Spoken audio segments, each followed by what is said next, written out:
Bueno, pues muy buenas noches a todos. Mi nombre es Rubén López, soy el director de Aquapat y también nos acompaña la doctora Daniela Vázquez Briones, quien es la coordinadora académica de Aquapat. En esta ocasión tenemos como invitada a la doctora Carla Mollinedo Beltrán. Nos va a hacer el favor, Daniela, de presentar a nuestra excelente ponente del día de hoy. Hola, buenas noches a todos. Muchas gracias por acompañarnos en estas jornadas de patología clínica. Y bueno, para mí es un honor presentar a la doctora Carla Mollinedo. Ella es patóloga clínica y bueno, les voy a platicar un poquito de su trayectoria. Ella es médica veterinaria zootecnista por la Universidad Nacional Autónoma de México. En el 2005 ingresa a la especialidad en medicina veterinaria y zootecnia de diagnóstico veterinario orientado a patología clínica veterinaria.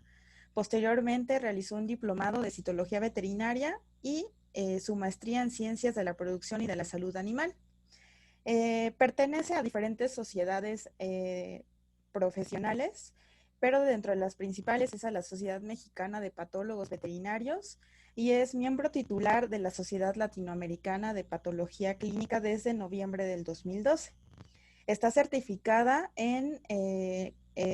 certificada de competencia en patología clínica, en patología en general, y es miembro de la mesa directiva de la Sociedad Latinoamericana de Patología Clínica Veterinaria.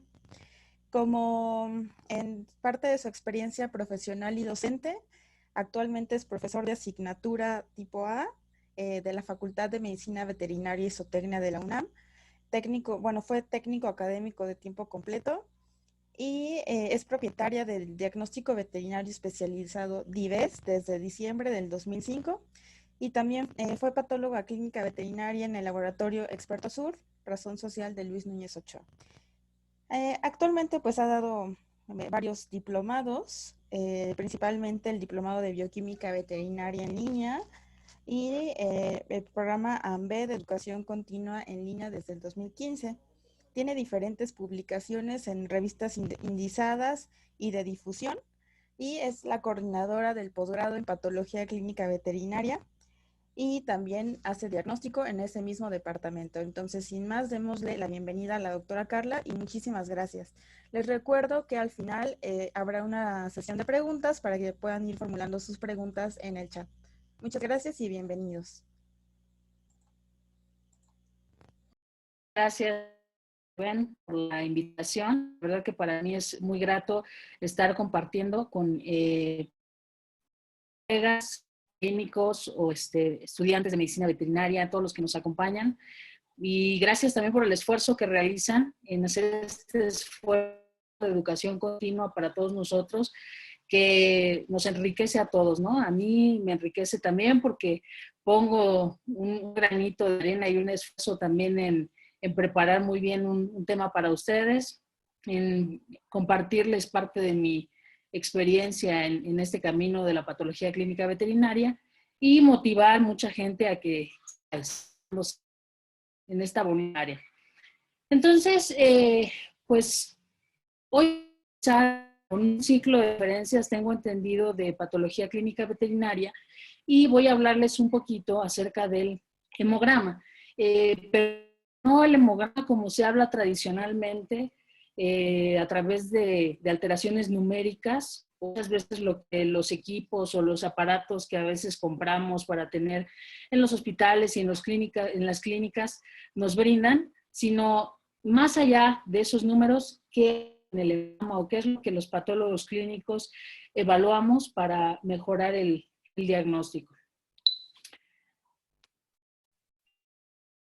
Entonces, es la primera plática de patología clínica. Pues me gustaría hablarles un poquito de la medicina de laboratorio. La patología clínica o medicina de laboratorio, bueno, es una rama de la medicina veterinaria, parte, digámoslo así, de la patología, que se va a encargar de, a través del procesamiento, del análisis de muestras clínicas, principalmente de sangre, de líquido,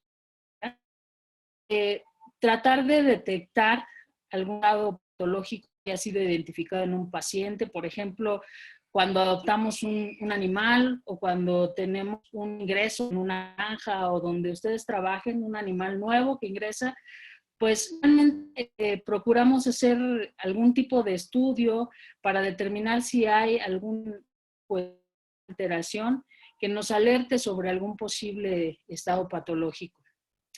Y esto sería pues una función de detección que podemos hacer a través del laboratorio clínico.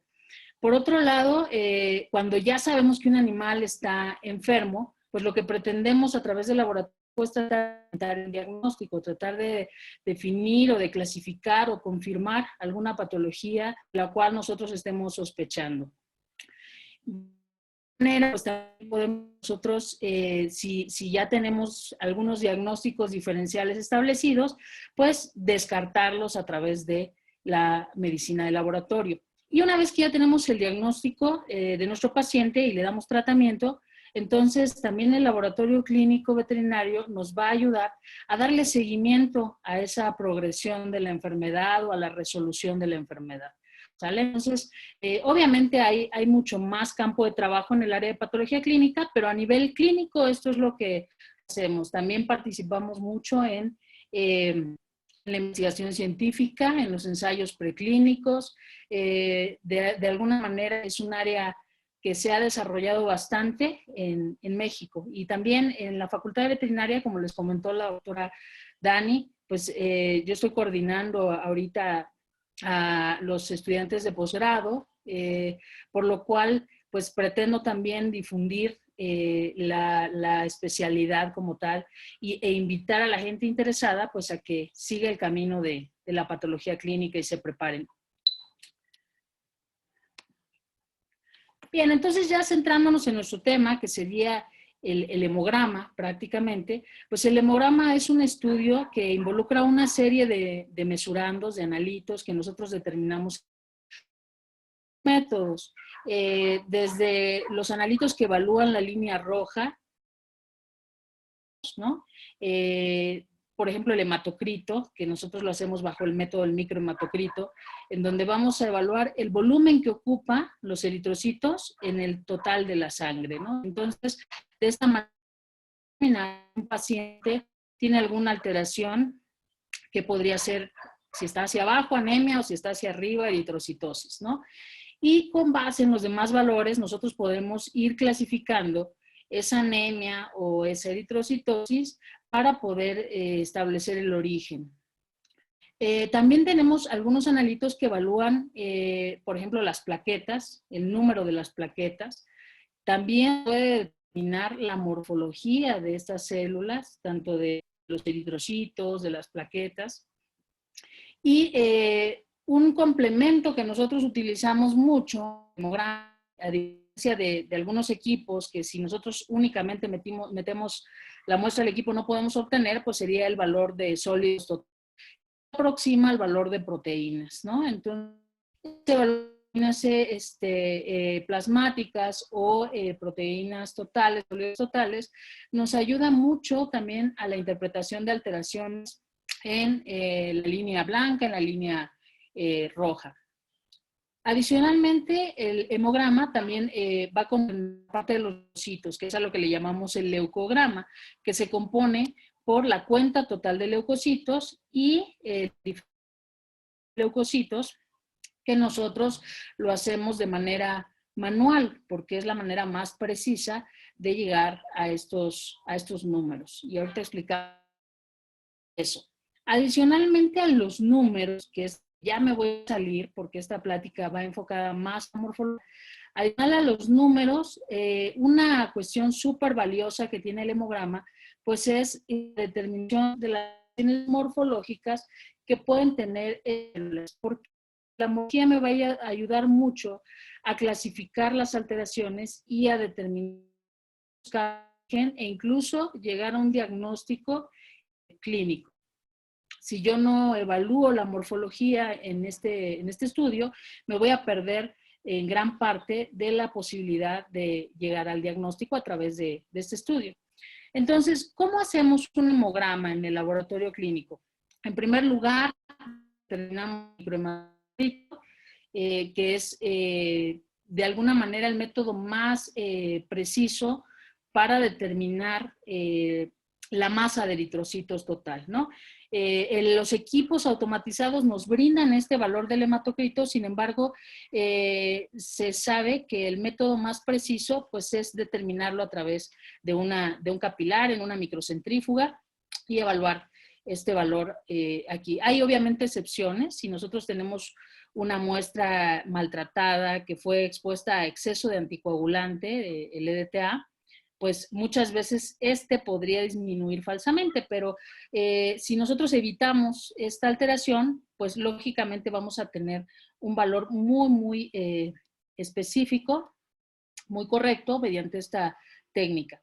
Además nos va a permitir esta técnica evaluar no solo el microhematocrito, sino también las características del plasma, que es muy importante también para complementar mi diagnóstico. Por ejemplo, aquí vemos un capilar con un plasma muy ictérico y obviamente una masa de eritrocitos muy disminuida. Entonces, este paciente tiene anemia muy severa y la presencia de ictericia, desde que yo veo me estoy orientando al diagnóstico, que sería anemia hemolítica inmunomediada, ¿no?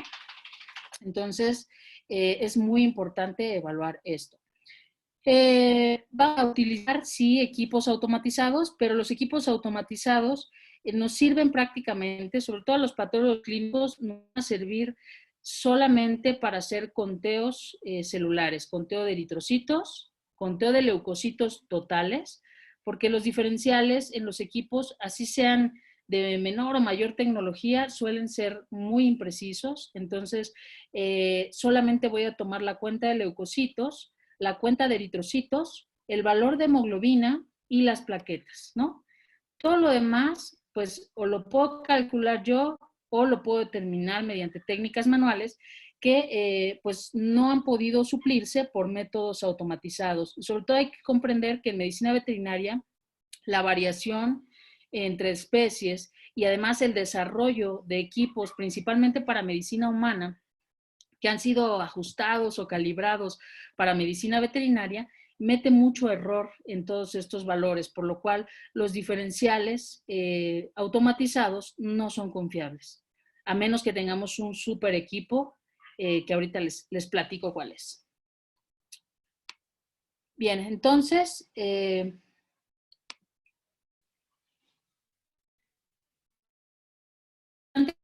del hemograma, pues es el análisis del plasma y de la capa leucoplaquetaria, que es un extra o un plus que nosotros tenemos que trabajar la metodología.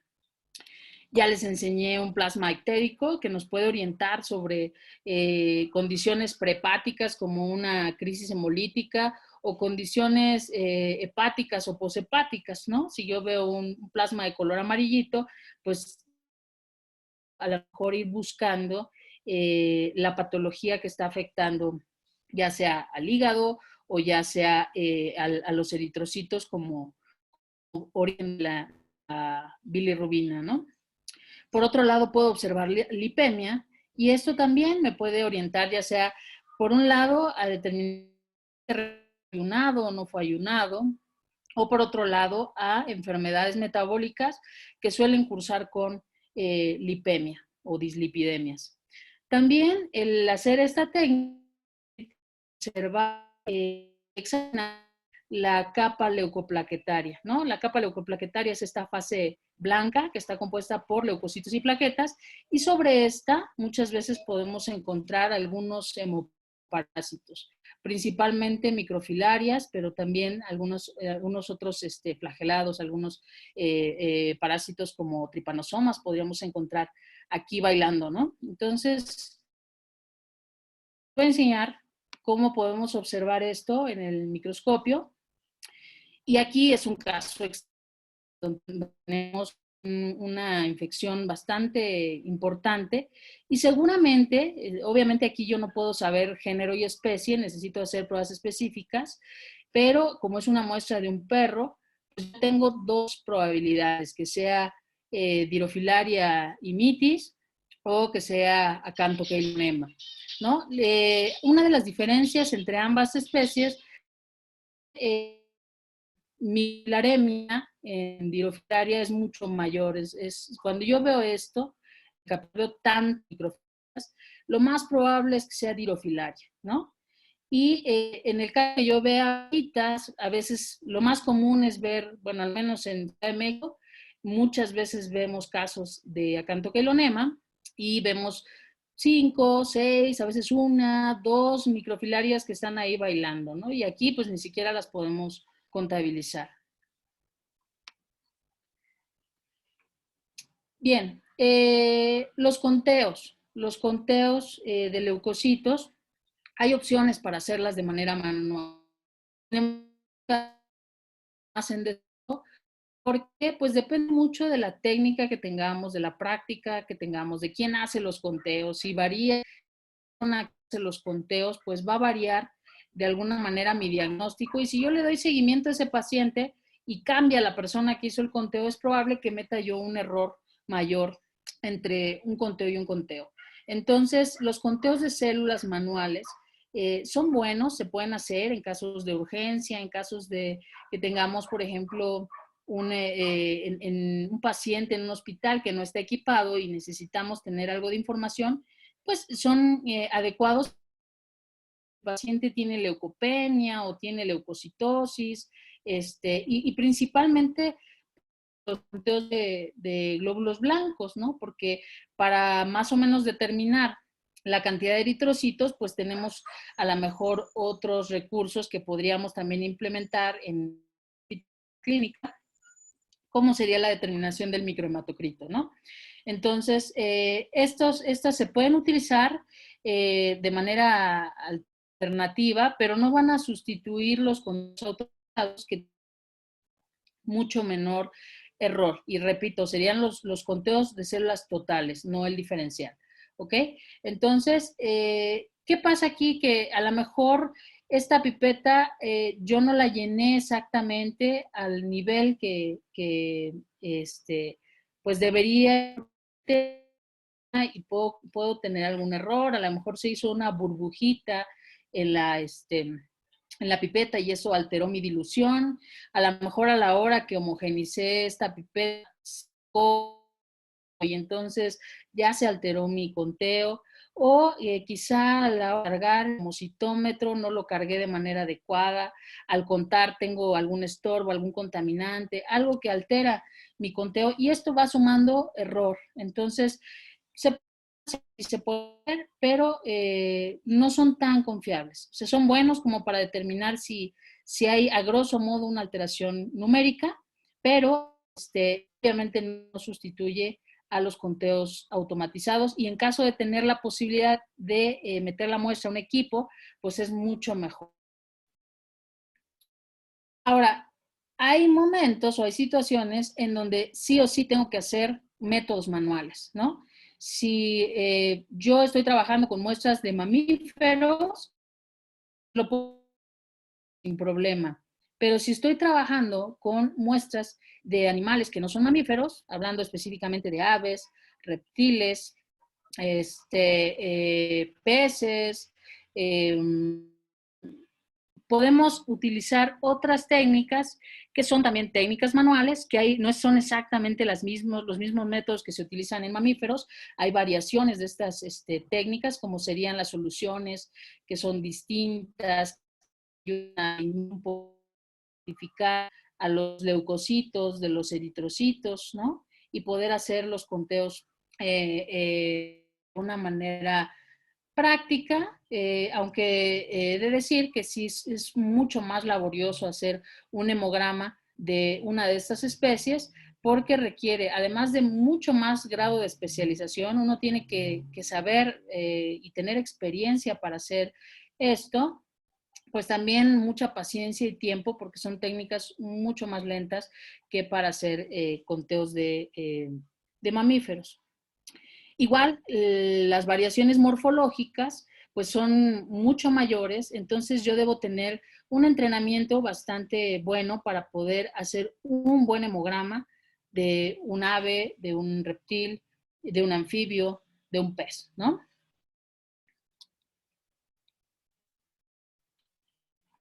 Hablando de equipos. Y yo les quiero hablar de esto porque es bien común que vamos a los congresos, ahorita no podemos, ¿verdad? Pero de todas maneras nos van a atiborrar de propaganda, de promoción de equipos de laboratorio.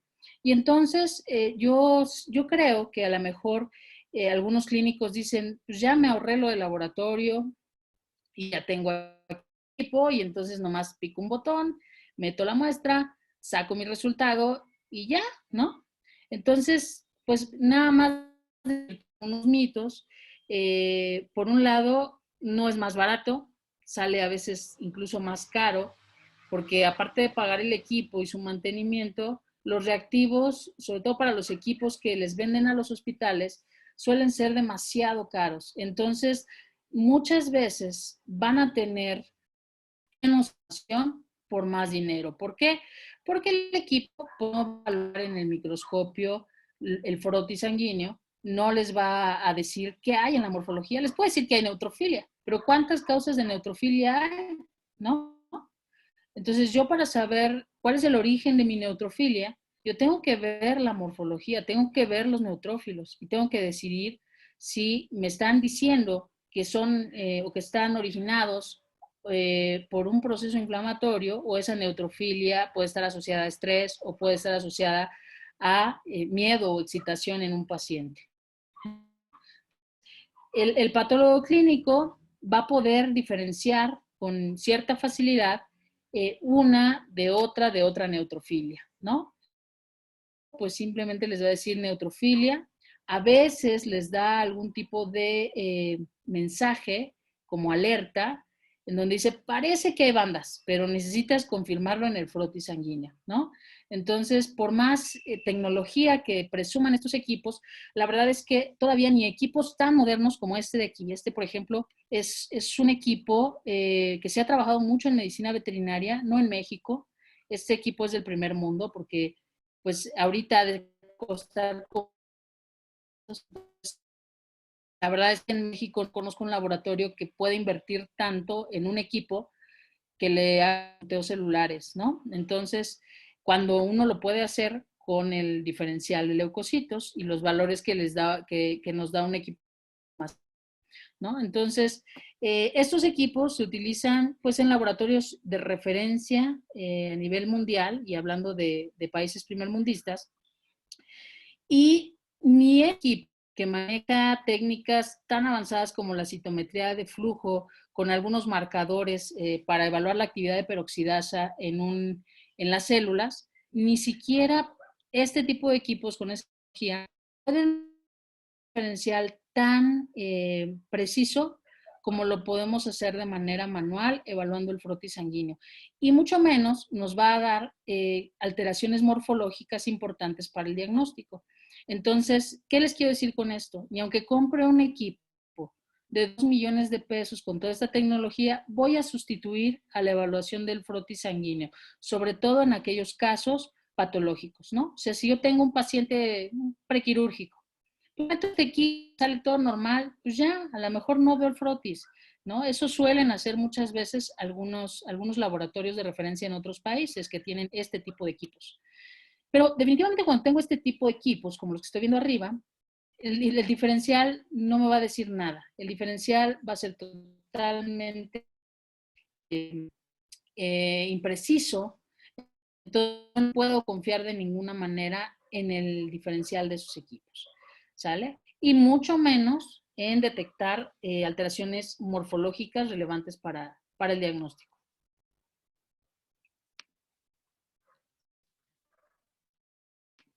Estos son equipos que son buenos, que nos sirven bastante y que muchos laboratorios clínicos veterinarios utilizamos. Son equipos realmente sencillos, son equipos dentro de lo que cabe económicos, en un rango de unos 200,000 pesos, ¿no? Y son contadores de células muy buenos.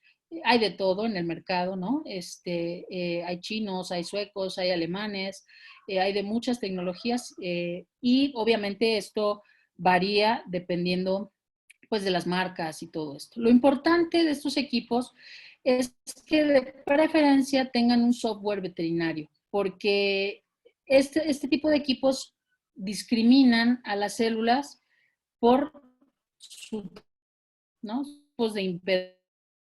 ¿Y qué significa esto de la impedancia eléctrica? Pues es que yo hago pasar una muestra de sangre diluida en una solución que transporta la electricidad. Y entonces, este principio se basa en que estas células o las células no transmiten la electricidad. Entonces, yo las hago pasar por un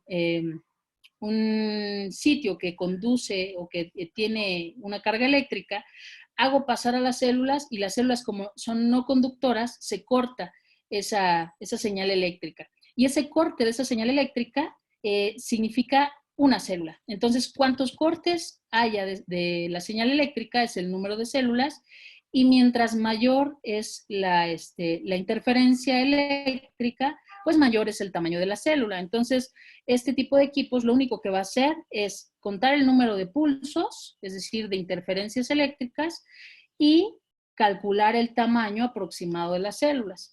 Entonces, las células más chiquitas, pues son plaquetas. Las células que le siguen en tamaño podrían ser eritrocitos. De ahí vienen la mayoría de los leucocitos, en donde los más chiquitos podrían ser los linfocitos. Y al final vienen estas células intermedias, que no las puede clasificar ni aquí ni acá, y los granulocitos, ¿no? Entonces, esto es el tipo de gráficas que podríamos ver en estos equipos. Pero si se fijan ustedes, esto podría ser una gráfica que podría estar bien calibrada para células sanguíneas del humano. Sin embargo, entre diferentes especies, simplemente si comparamos perro, gato, caballo, cabra, borrego, hay una diversidad tremenda de tamaños de células, ¿no? Una célula de un eritrocito de un borrego puede ser mucho más pequeña que una plaqueta de un caballo o que una plaqueta de un perro, ¿no? Incluso entre las mismas especies, por ejemplo, el gato. El gato puede tener plaquetas del tamaño de los eritrocitos sin problema y de manera normal. Entonces es aquí donde estos equipos pueden hacer cortocircuito, ¿no? Pueden hacer confundirse y no poder darnos a lo mejor algunos conteos con mucha precisión. ¿Sale? Por lo regular, los conteos de eritrocitos y leucocitos son confiables en este tipo de equipos, a menos que haya alguna patología. Las plaquetas son confiables en varias especies, no en gatos, por ejemplo, que les decía que ahí sí se puede traslapar el tamaño de la plaqueta con el tamaño del eritrocito.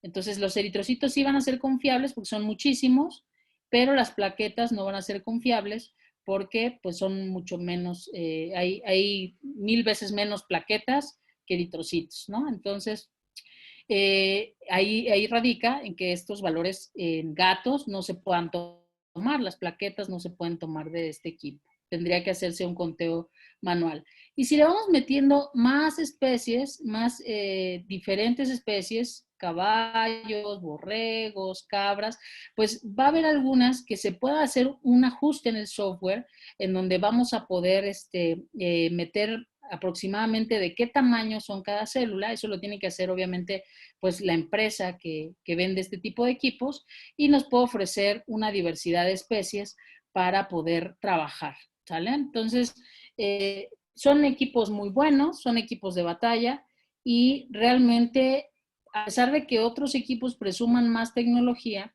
pues realmente sientes porque ninguno va a sustituir a toda la demás las técnicas manuales. También estos equipos nos ayudan bastante porque determinan hemoglobina por el método de cianomethemoglobina, y entonces ahí también esto es una gran ayuda para no tener que hacer una determinación por otro método más complejo o complicado, comprar reactivos específicos, etcétera. Entonces, este equipo automáticamente, esta es muy confiable en todas las especies. Cabe señalar que, como ya les mencioné, muestras de animales no mamíferos no se pueden meter en este tipo de contadores, porque finalmente este tipo de contadores lo que cuentan son células nucleadas, ¿no? Obviamente cuentan primero los eritrocitos, que son células no nucleadas, cuentan las plaquetas y después lisa todas las células y cuenta los núcleos. Entonces, si esto no lo podemos hacer en muestras de aves, reptiles, anfibios, peces, porque todas son nucleadas y no podría hacerse esa distinción.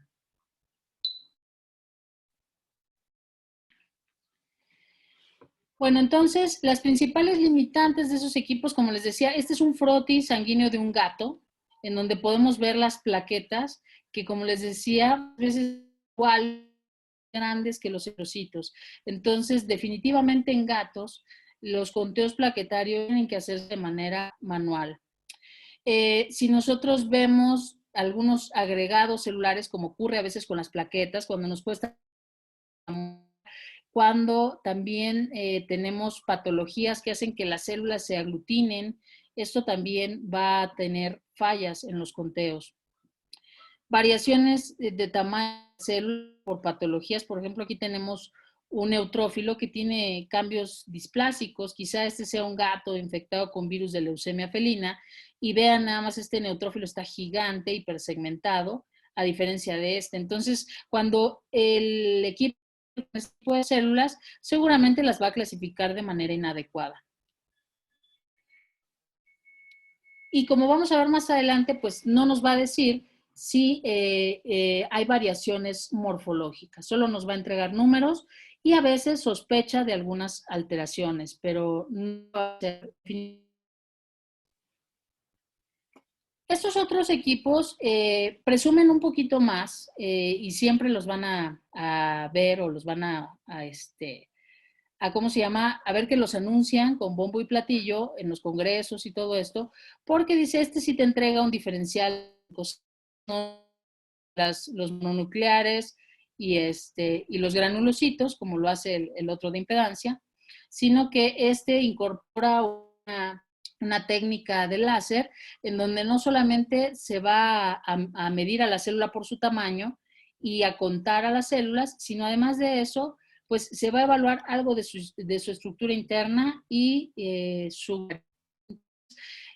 con este método láser, pues hacen este tipo de gráficas en donde dicen, pues aquí están todas tus células, son neutrófilos, eosinófilos, linfocitos y monocitos. A veces también nos indican algunos señal de reticulocitosis, ¿no? Entonces, a lo mejor estos nos podrían decir si una anemia ¿no? Que no es 100% confiable, pero pues digamos que tiene ese plus. De cualquier manera, cuando ustedes conozcan todo lo que vamos a evaluar en el frotis sanguíneo, esto se queda muy limitado en cuanto a la información que podemos obtener a través del frotis. Muy bien, me dice que la anemia es regenerativa. Está bien, pero no es lo mismo la anemia regenerativa en un perro que en un gato. ¿Qué tipos de reticulocitos está observando este equipo? Que no sé. Ahora, en los neutrófilos, también de alguna manera este equipo presume que puede marcar cuando hay desviación a la izquierda, pero sigue siendo una simple sospecha. Y además puede haber alteraciones que pueden llevar a que en estas gráficas y nos arroje datos erróneos. Entonces, este tampoco va a sustituir a la evaluación del frotis sanguíneo. Y este cuesta 2 o 3 veces más que el anterior. Este es el equipo que se considera, como les decía yo, pues el que nos da resultados mucho más parecidos ya a lo que sería un hemograma con un diferencial más parecido. Pero hablamos solo de los números. Cuando hablamos ya de morfología, ahí es donde este equipo, con todo además de la citometría de flujo, incorpora el peróxido en donde lo que va a determinar o a clasificar es a las células por su tamaño, ¿no? Esta gráfica nos indica que clasifica todas las células por su tamaño y por su peroxidasa, ¿no? Entonces, mientras más peroxidasa tienen, bueno, pues son granulocitos, ¿no? Estos son neutrófilos, estos son eosinófilos. Estas células tienen baja actividad de peroxidasa, entonces, y son grandotas, entonces podrían ser monocitos. Estas tienen nula actividad de peroxidasa, entonces estos son linfocitos y así los clasifica. Sin embargo, también necesita ser calibrado para las diferentes especies y tiene muchos problemas también para identificar, por ejemplo, basófilos en perros. Y este equipo sí nos entrega un diferencial que correlaciona bastante con el diferencial manual, pero insistimos en que se pierde mucho de la morfología que podría ver si no lo acompañamos con la evaluación de un frotis sanguíneo. Entonces, este equipo, cuando un patólogo clínico en un laboratorio de referencia del primer mundo ve que hay alteraciones, enseguida evalúa el frotis sanguíneo. Entonces, esto es importante para que sepan que hasta aquí voy a parar más o menos con lo de los equipos, que sepan que los equipos pueden, para urgencia, pueden utilizarse para obtener información rápida, pero de ninguna manera van a sustituir al análisis del frotis por un profesional capacitado. Algunas literaturas que respaldan esto que les estoy diciendo, ¿no? Parte del ADVIA, que es este equipo mucho más avanzado, que pues menciona que sí hay de alguna manera correlación con el diferencial, pero que los basófilos no son detectados, y la comparación de este mismo ADVIA, los diferenciales manuales, contra equipos como el que tienen una tecnología menor, y aquí respalda pues que estos diferenciales no se correlacionan con los manuales ni con los del ADVIA, que serían nuestros métodos de referencia. Bueno, entonces la evaluación del frotis sanguíneo sí o sí se tiene que hacer, ¿no? Es simplemente hacer una película, ¿no? Una película de sangre bien donde va a tener el cuerpo cola, ¿no? Y aquí en esta parte, entre lo que sería el cuerpo y la cola, vamos a tener una película delgada que le vamos a llamar la monocapa, que es donde están distribuidas las células separadas y nos permite hacer una evaluación precisa. Estos frotis se tiñen con colorante Wright y los observamos en el microscopio. Aquí vamos a empezar a ver pues la morfología de eritrocitos, ¿no? Aquí vemos que este paciente tiene rouleau, tiene algunas plaquetas, parece que números normales, y estamos viendo por aquí un linfocito. Entonces, conforme yo me voy moviendo en el frotis, yo puedo ir contando y clasificando estas células. Aquí vemos un neutrófilo segmentado, aparentemente normal, y sigo viendo este arreglo de Rouleau. Veo aquí otro linfocito granular, y esto está porque no, los linfocitos granulares no tienen que ser tan comunes. Aquí veo otro linfocito granular. Entonces voy viendo información que ni el ADVIA me va a decir, oye, tienes linfocitos granulares. No, yo lo estoy viendo aquí. Entonces veo algo de policromasia, algo de anisocitosis, otro neutrófilo pasó por ahí. Aquí veo una célula media destruida, pero parece que también era un linfocito. Y entonces, ese caso era de un paciente con erliquiosis, en donde lo que vemos es ese rouleau intenso que tiene por una hiperproteinemia severa, por hiperglobulinemia, y tiene una linfocitosis con predominio de linfocitos granulares, que también es un hallazgo común en erliquiosis. Y no estoy viendo mórulas, no estoy viendo mórulas de erliquia, porque este paciente muy probablemente esté ya en una fase crónica. También la densidad de eritrocitos es ligeramente baja, es probable que tenga anemia. Y las plaquetas habría que confirmar mediante el conteo si es que hay trombocitopenia, ¿no? Porque se ven pocas en el frotis sanguíneo, ¿no? También podemos un estimado plaquetario, que les voy a explicar un poquito más adelante cómo se realiza, para poder determinar si el paciente tiene o no tiene trombocitopenia.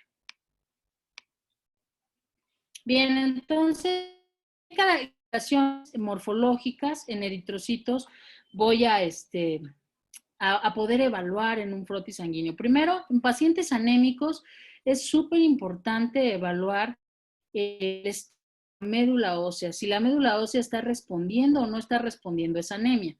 Porque si tengo un paciente anémico y la morfología no cambia y la morfología no se altera, esa anemia sea no regenerativa. ¿Qué quiere decir esto? Que la médula ósea o no se ha enterado de que el paciente está anémico tiene los nutrientes para producir eritrocitos, o está afectada directamente la médula ósea y no puede producir eritrocitos, y entonces la causa de la anemia es ya sea una cuestión intrínseca o extrínseca que afecta a la médula ósea, ¿no? O hay algún problema a nivel del tejido medular, o hay algún nutriente, alguna hormona que no le está llegando y no puede producir eritrocitos. En cambio, si yo veo alteraciones morfológicas, como en este caso, anisocitosis, que son células de diferente tamaño, policromasia, que son estas células de color moradito, ¿no? Algunos eritrocitos nucleados, como aquí veo, ¿no? Puedo ver también algunos remanentes nucleares eritrocíticos, como aquí en esta flechita, ¿no? Y todos estos son datos que me indican que la médula ósea está trabajando fuertemente para reponer esos eritrocitos. Entonces, si yo veo esta morfología, yo automáticamente sé que esta anemia es regenerativa y obviamente tengo que buscar la causa. Ya nada más me quedarían dos posibilidades como causa de esta anemia, que sea por una hemorragia en este paciente o cualquier pérdida de sangre, o bien por una destrucción de los eritrocitos, ¿no? Entonces, eso me ayuda mucho a descartar todas las causas de anemia no regenerativa, como inflamación crónica, como insuficiencia renal crónica, como hipotiroidismo, como etcétera, etcétera, etcétera. Hay muchísimas causas de anemia no regenerativa. Entonces, simplemente con observar el frotis sanguíneo, yo ya me quité todas esas causas y me enfoco en pérdida de sangre o hemólisis, ¿sale? También el RDW, este valor nos lo dan los equipos y algunos laboratorios ya lo están pues poniendo en sus resultados, y este RDW no es más que un coeficiente de variación del tamaño de los eritrocitos. Esto quiere decir que mientras más alto sea el RDW, hay más anisocitosis en este caso, ¿no? O en estos pacientes. Y aquí tenemos nosotros otra tinción que hacemos de rutina en el laboratorio, sobre todo en pacientes anémicos, en donde vamos a ver qué es la tinción de reticulocitos, y cuando están presentes estos reticulocitos en un número adecuado, e incluso, bueno, tendría que ser mayor al intervalo de referencia, esto nos indica que la médula ósea está respondiendo y clasificamos a la anemia como regenerativa. Otros datos morfológicos que son muy interesantes y que nos van a ayudar a hacer diagnóstico, pues es la presencia de algunos poiquilocitos, ¿no? Y entonces tenemos aquí una foto que tiene varios y por eso me gustó aprovecharla, porque vemos los equinocitos, que son estas células puntiaguditas, que tienen piquitos puntiagudos, y estos pueden estar presentes por varias situaciones. Una podría ser por exceso de anticoagulante en la muestra, otra podría ser por pacientes deshidratados con alteraciones electrolíticas. Ya mucho más raros serían venenos, como venenos de serpiente, podríamos tener también si no dejé secar rápidamente el frotis, pues también podría ser un artefacto, ¿no? Podría ser una mala técnica a la hora de hacer el frotis. Por otro lado, tenemos por aquí algunos esferocitos, ¿no? Que si son muy poquitos, pues a lo mejor no son tan relevantes, pero a lo mejor aquí ya vi otro, y si esto se repite, esto me indica que además este paciente tiene una anemia hemolítica, ¿no? O tiene una destrucción inmunomediada de los eritrocitos. ¿Por qué? Porque este eritrocito que está redondo y sin palidez central, me indica que fue fagocitado parcialmente por un macrófago, por un neutrófilo, y entonces le quitó un pedacito de su membrana que estaba marcado con algún anticuerpo, y entonces él se cierra otra vez, pero capta toda su hemoglobina, se llena, y entonces tiene esta morfología muy peculiar, ¿no? Como si fuera una pelotita sin palidez central. Recuerden que los eritrocitos son como normalmente, que tienen una palidez central muy, muy evidente. Este es un frotis de perro, entonces aquí es muy prominente esto, en el gato no tanto. Y cuando yo veo muchos eritrocitos así, pues entonces yo ya pienso el mecanismo por el cual se pueden estar destruyendo los eritrocitos, que sería un mecanismo de hemólisis extravascular producida por la eritrofagocitosis parcial de estos. También tengo otros poiquilocitos que a estos les llamamos esquistocitos o fragmentocitos, ¿no? Como les quieran llamar. Y estos me indican que hay un daño mecánico de los eritrocitos. El eritrocito iba pasando así, estaba bonito, pero se topó a lo mejor con un tracto venoso, una alteración microvascular de la microvasculatura, como por ejemplo en los hemangiosarcomas, ¿no? Pacientes con hemangiosarcomas tienen un trayecto bien tortuoso de su sangre en la microcirculación y entonces esto va a hacer que se lastimen los eritrocitos al pasar. Otra causa importante de la presencia de estos eritrocitos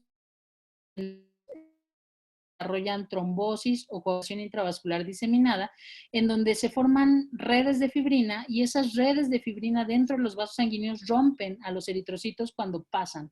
Entonces, también es muy importante notar la presencia de este tipo de poiquilocitos, ¿no? Aquí tenemos otro, por aquí. Luego tenemos a los acantocitos, que son estos, ¿no? Que son diferentes a los equinocitos. Vean, aquí hay un equinocito y acá hay un acantocito, ¿no? El acantocito, pues a veces tiene estas prolongaciones un poquito más largas y con punta roma, y estas me indican que también puede haber alguna lesión en vaso, en hígado, o a veces también pacientes con glomerulonefritis pueden presentar este tipo de poiquilocitos. Entonces, si yo tengo acantocitos y esquistocitos, me oriento más hacia una patología en vaso, como un hemangiosarcoma. Y por aquí un ejemplo de un codocito, que estos codocitos son bien comunes en perros. A veces se asocian con dislipidemias, es decir, pacientes que tienen dislipidemia pueden presentar codocitos, o si no, pues es un hallazgo que en realidad no es muy importante. Aquí tenemos un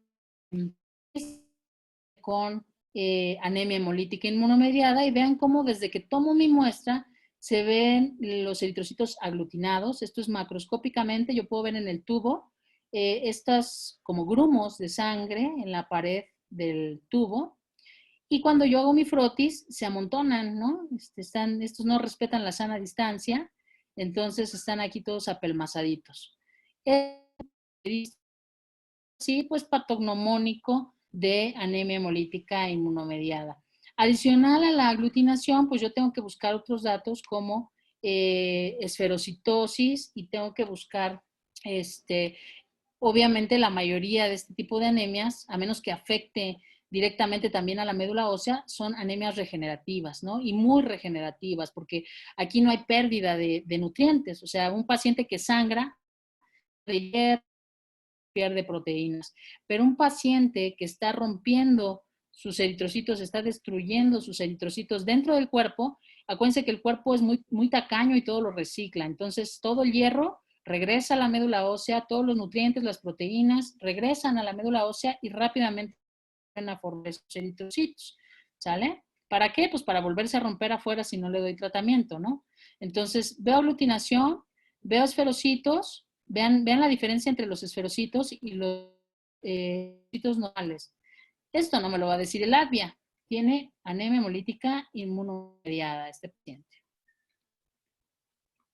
También es importante aquí enumerar los eritrocitos nucleados. Vean cuántos eritrocitos nucleados tengo aquí. Aquí hay uno, aquí hay otro, aquí hay otro. Son células inmaduras que están saliendo por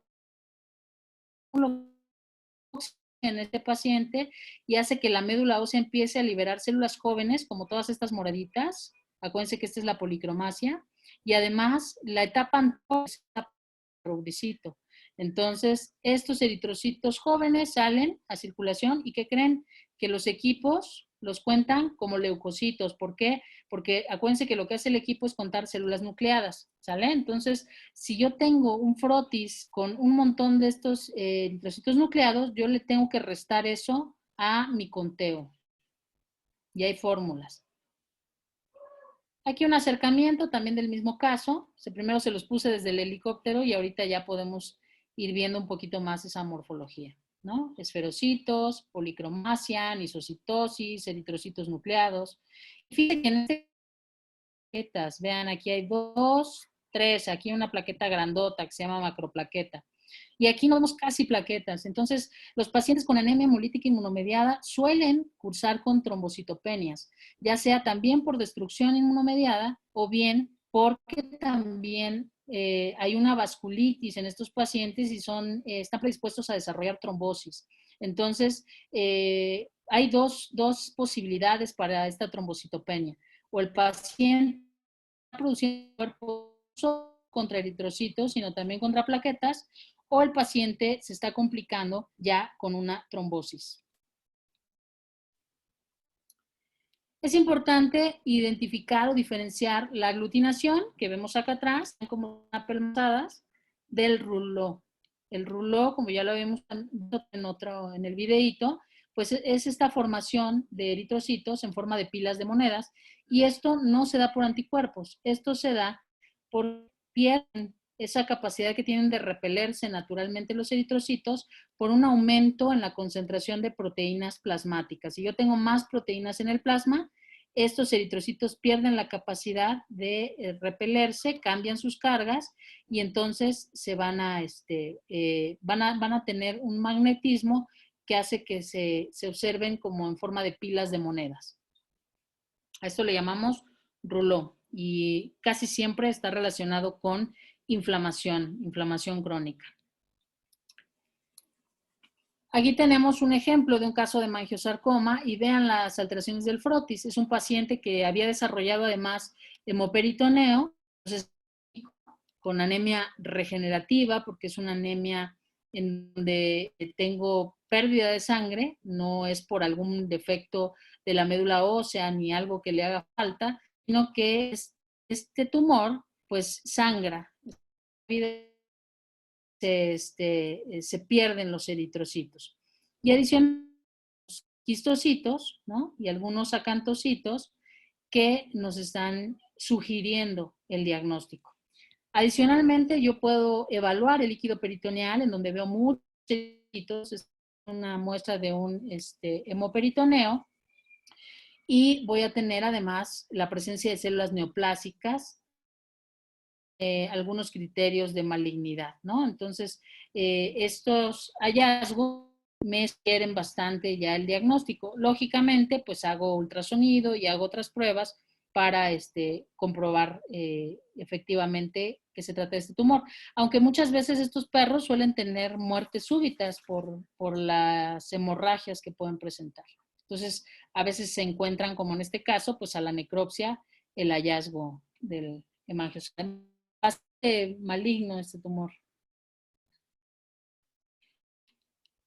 Bien, y aquí tenemos ejemplos también de acantocitos que suelen también relacionarse con el hemangiosarcoma u otras lesiones hepáticas, esplénicas o renales. Unas otras variaciones en la morfología, algún otro poquilocito, pues serían los cuerpos de Haynes. Estos cuerpos de Haynes son eritrocitos que tienen una especie de chipotito, ¿no? Como vemos aquí. Y esta morfología es característica de oxidativo en la hemoglobina que la desnaturaliza y hace que se forme pues sí, prolongación. Vamos a tener que la hemoglobina se concentra en un sitio, se desnaturaliza, muchas veces estando en circulación se rompe. Aquí es el puro botoncito, ¿no? Pero el eritrocito ya no está, como aquí ya no está. Entonces, este paciente, además de que tiene una anemia muy severa, tiene una crisis hemolítica, sí hay anisocitosis, casi no hay policromasia, probablemente sea una situación muy aguda. Este paciente seguramente se intoxicó con algún tipo de agente oxidante, como serían cebollas, ajos, como podría ser paracetamol, ¿no? Entonces, es probable que sea una enfermedad de curso muy agudo y se nos va a morir este paciente si no lo transfundimos inmediatamente, ¿no? Probablemente a la hora que yo estaba revisando el frotis sanguíneo, ya se había muerto el paciente si es que no tenían el diagnóstico, ¿sale? Porque vean nada más qué poquitos eritrocitos tenían y cuando todos estos eritrocitos que ya están marcados con el beso de la muerte pasen por el vaso, pues el vaso los va a eliminar. Entonces, por eso es bien importante rápidamente transfundir a estos pacientes para poder salvarlos. Incluso cuando la anemia que presenten no sea severa, si yo veo que hay muchos cuerpos de Heinz, yo sé que el paciente va a tener una crisis hemolítica severa y no debo esperarme a que se eliminen todos esos eritrocitos para transfundirlo, ¿no? Debo prevenirlo. Y si no los lograra ver en el frotis sanguíneo teñido con Wright, puedo hacer la tinción de nuevo azul de metileno o de azul de cresil brillante, que es la tinción que usamos para contar reticulocitos en el laboratorio. Esta la hacemos, como les dije, de rutina en pacientes, sobre todo en los anémicos. Podemos observar que se tiñe de color azulito. ¿Qué otras alteraciones morfológicas podemos encontrar por agentes oxidantes? También podemos encontrar los excentrocitos, que son este tipo de eritrocitos que van a tener fusionada una parte de su membrana.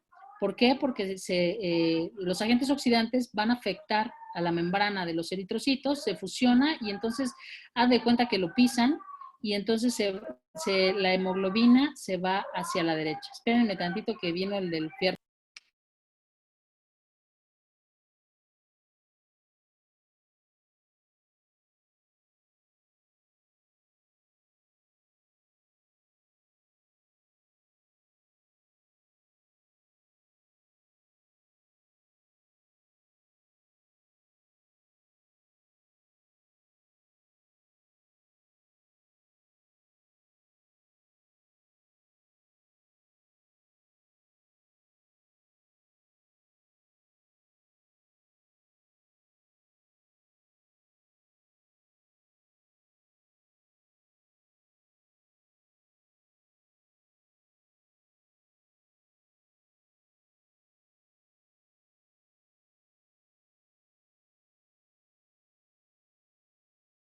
Gracias, sí, es que no podía abrir el micrófono otra vez.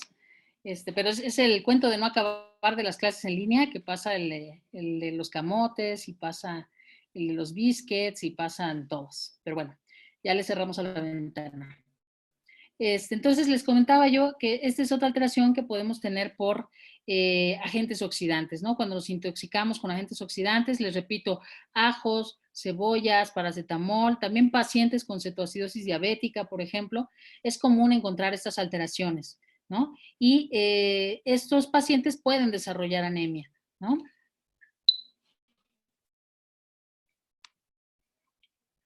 Otra alteración morfológica que nos va a hablar mucho del origen de la anemia, pues sería cuando encontramos, como en este caso, anemia y un cambio que se llama hipocromía. Esta alteración es que los eritrocitos van a tener una menor concentración de hemoglobina y lo voy a ver así, se van a ver pálidos, ¿no? A lo mejor un eritrocito normal podría ser este de aquí acá, y estos que están, pues no se terminaron de hemoglobinizar muy bien. ¿Y por qué ocurre eso? Porque no hay material para hacer la hemoglobina en la médula ósea.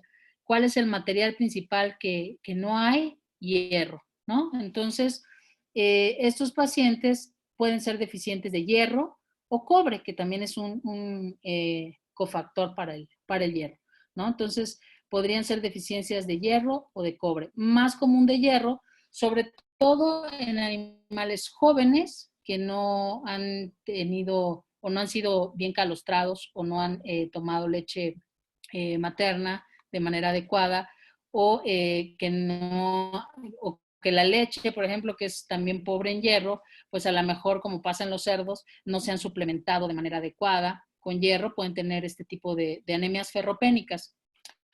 En pacientes mayores, en pacientes adultos, pues la deficiencia de hierro es realmente rara, a excepción de aquellos que tienen pérdidas crónicas de sangre, ¿no?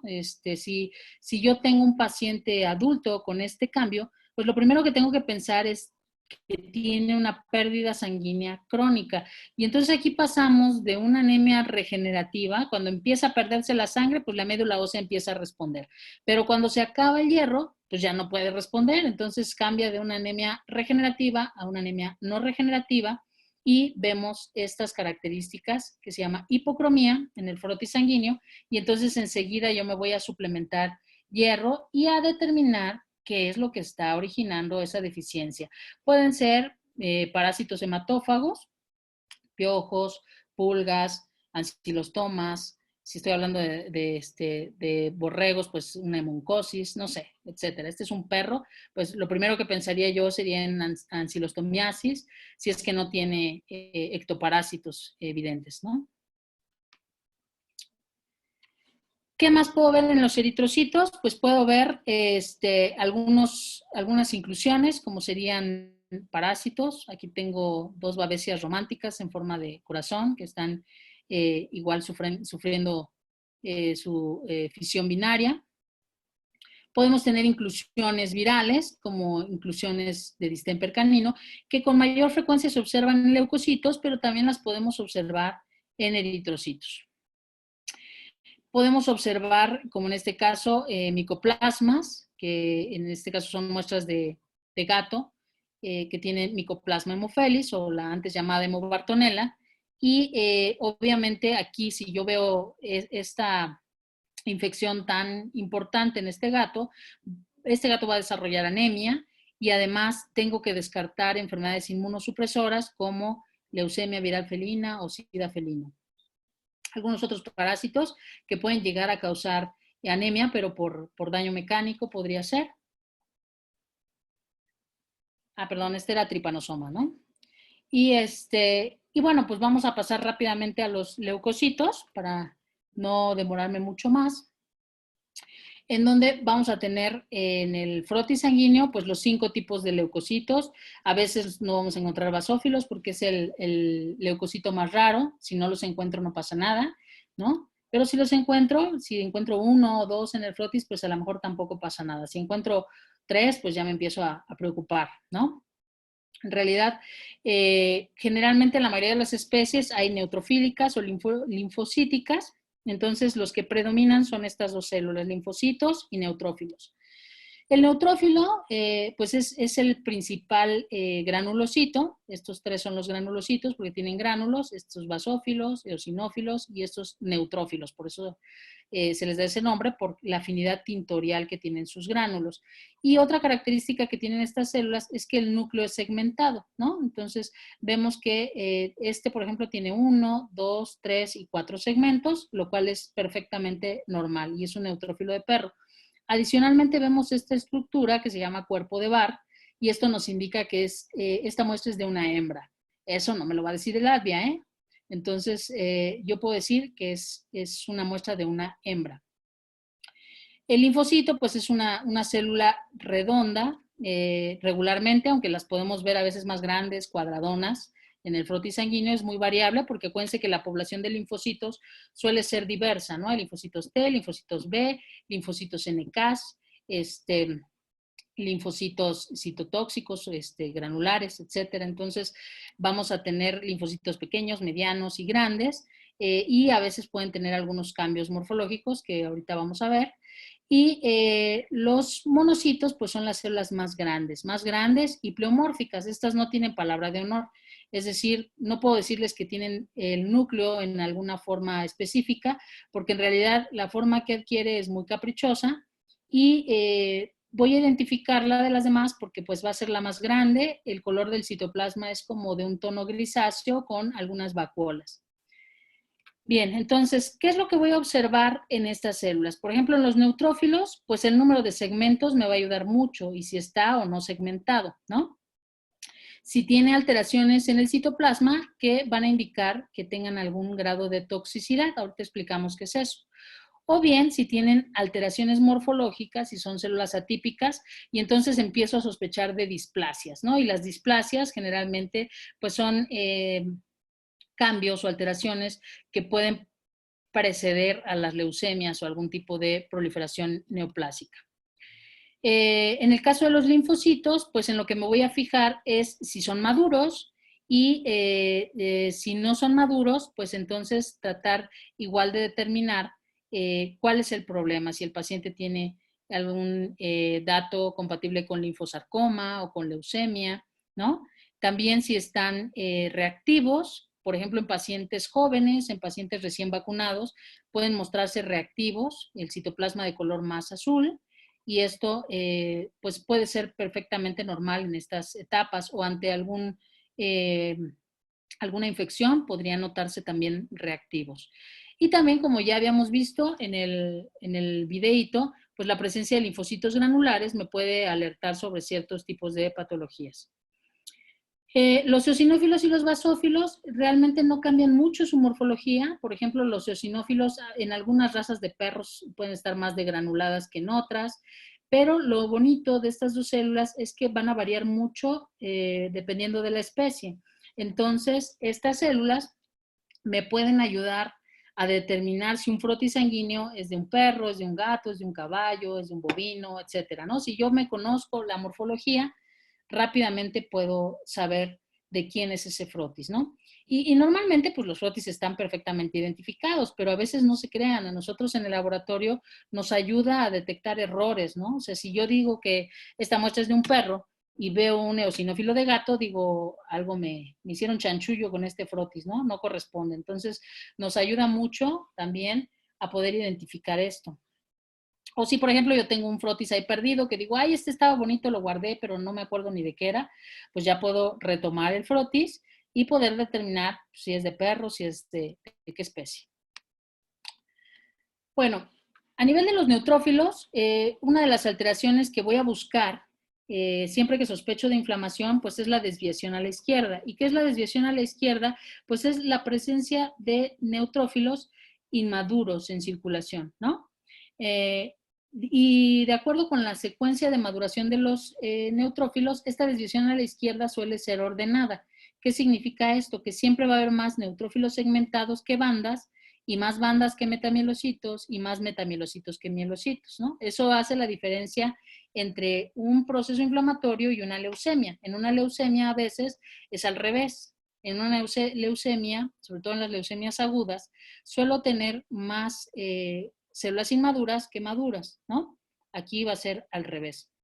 Entonces, es una alteración en donde se van a presentar estas células inmaduras, pero de manera ordenada. Si tengo una inflamación, perdón, si tengo una desviación a la izquierda leve, pues voy a ver nada más la presencia de bandas y neutrófilos segmentados, ¿no? Pero si mi desviación a la izquierda es moderada, pues ya voy a ver no solamente segmentados ni bandas, sino también metamielocitos. Y si es muy severa la desviación a la izquierda, pues puedo ver incluso hasta mielocitos, ¿no? Que esto es raro, pero sí se llega a ver. ¿Qué otros cambios voy a observar en los neutrófilos asociados a inflamación? También presencia de neutrófilos tóxicos, y esto se debe a que las citocinas proinflamatorias muchas veces lo que van a producir es una aceleración en la maduración de los neutrófilos, y esta sincronía de maduración entre las características nucleares y citoplasmáticas van a producir ciertos cambios que aquí están descritos, van a producir ya sea menos mitosis, pérdidas de gránulos, retención de polisacáridos que nos lleven a que los gránulos se vean de este color rosado, basofilia citoplasmática por retención ya sea de RNA o ribosomas, reticuloplasma rugoso. Y aquí vamos a tener también este cambio que es basofilia focal, en donde ahorita tengo unas fotos mejores, pero vamos a ver que se concentra esta basofilia en algunos puntos del citoplasma, ¿no? No es como en este caso que es parejito, sino aquí tenemos como unos lunarcitos de color basófilo, y estos son de los más comunes. Entonces, paciente con inflamación, pues yo voy a ver es desviación a la izquierda, un metamielocito, ¿no? Que esto ya el paciente tiene desviación a la izquierda. Este paciente adicionalmente tiene neutrofilia. Yo veo bastantes neutrófilos en el frotis.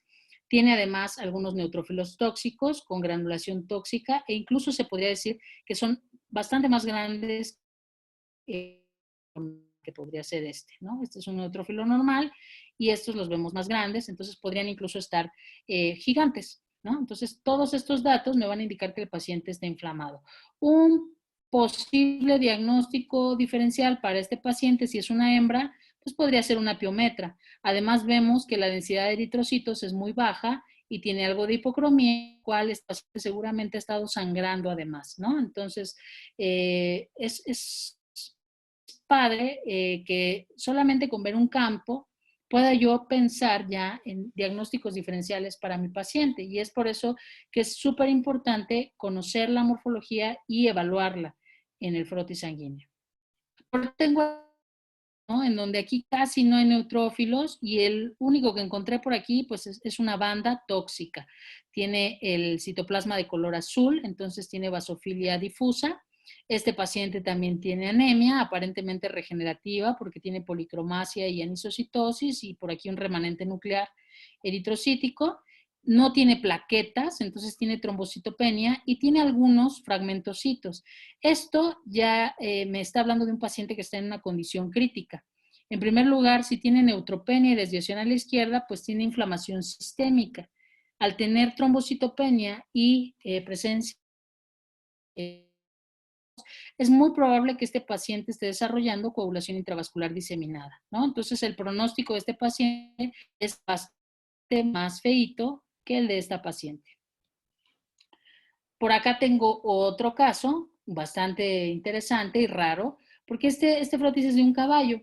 En este caballo, cabe mencionar que en los caballos el leucograma no muestra alteraciones hasta que la inflamación ya es. Por eso nos basamos muchas veces en el plasmático para determinar o detectar la evaluación antes de que cambie el leucograma. Cuando cambia el leucograma ante un estímulo inflamatorio, pues quiere decir que ya está muy inflamado. Y si yo veo estas monstruosidades, probables el caballo haya muerto para cuando yo estoy haciendo el diferencial, ¿sí? Porque ya el pronóstico es muy, muy malo. Este era un caballo con cólico estrangulante y pues sí, al porro de que muestra. Y veo la hiposegmentación o presencia de bandas con basofilia tanto difusa como focal, como vemos aquí. Igual aquí tengo otra banda, ¿no? En caballos, de hecho, hay que ser más estrictos, porque ellos no deben presentar ni una banda en circulación. Y ya el hecho de presentar este tipo de células hiposegmentadas, aquí nada más hay un segmentito chiquito, esto ya huele mal, ya huele a inflamación en este paciente, ¿no? Y ya ver esto, o sea, esto es una banda sumamente tóxica. Cuando vemos núcleos en forma de anillo, esto es pues un cambio tóxico muy importante y me indica que este caballo que no sobreviva, tiene muy mal pronóstico. Aquí vemos otro frotis, este es de perro, en donde vemos también un metamielocito tóxico, ¿no? Y por aquí vemos un monocito. Aquí vemos el mismo que tiene, además de metamielocito, mielocitos tóxicos también.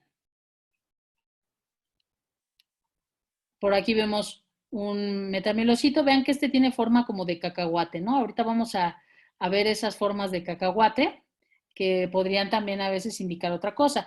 Es importante también determinar en estos pacientes que tienen muchas bandas o muchos metamielocitos, pues detectar la presencia de toxicidad para asegurar que se trate de un proceso inflamatorio y no de otro desorden.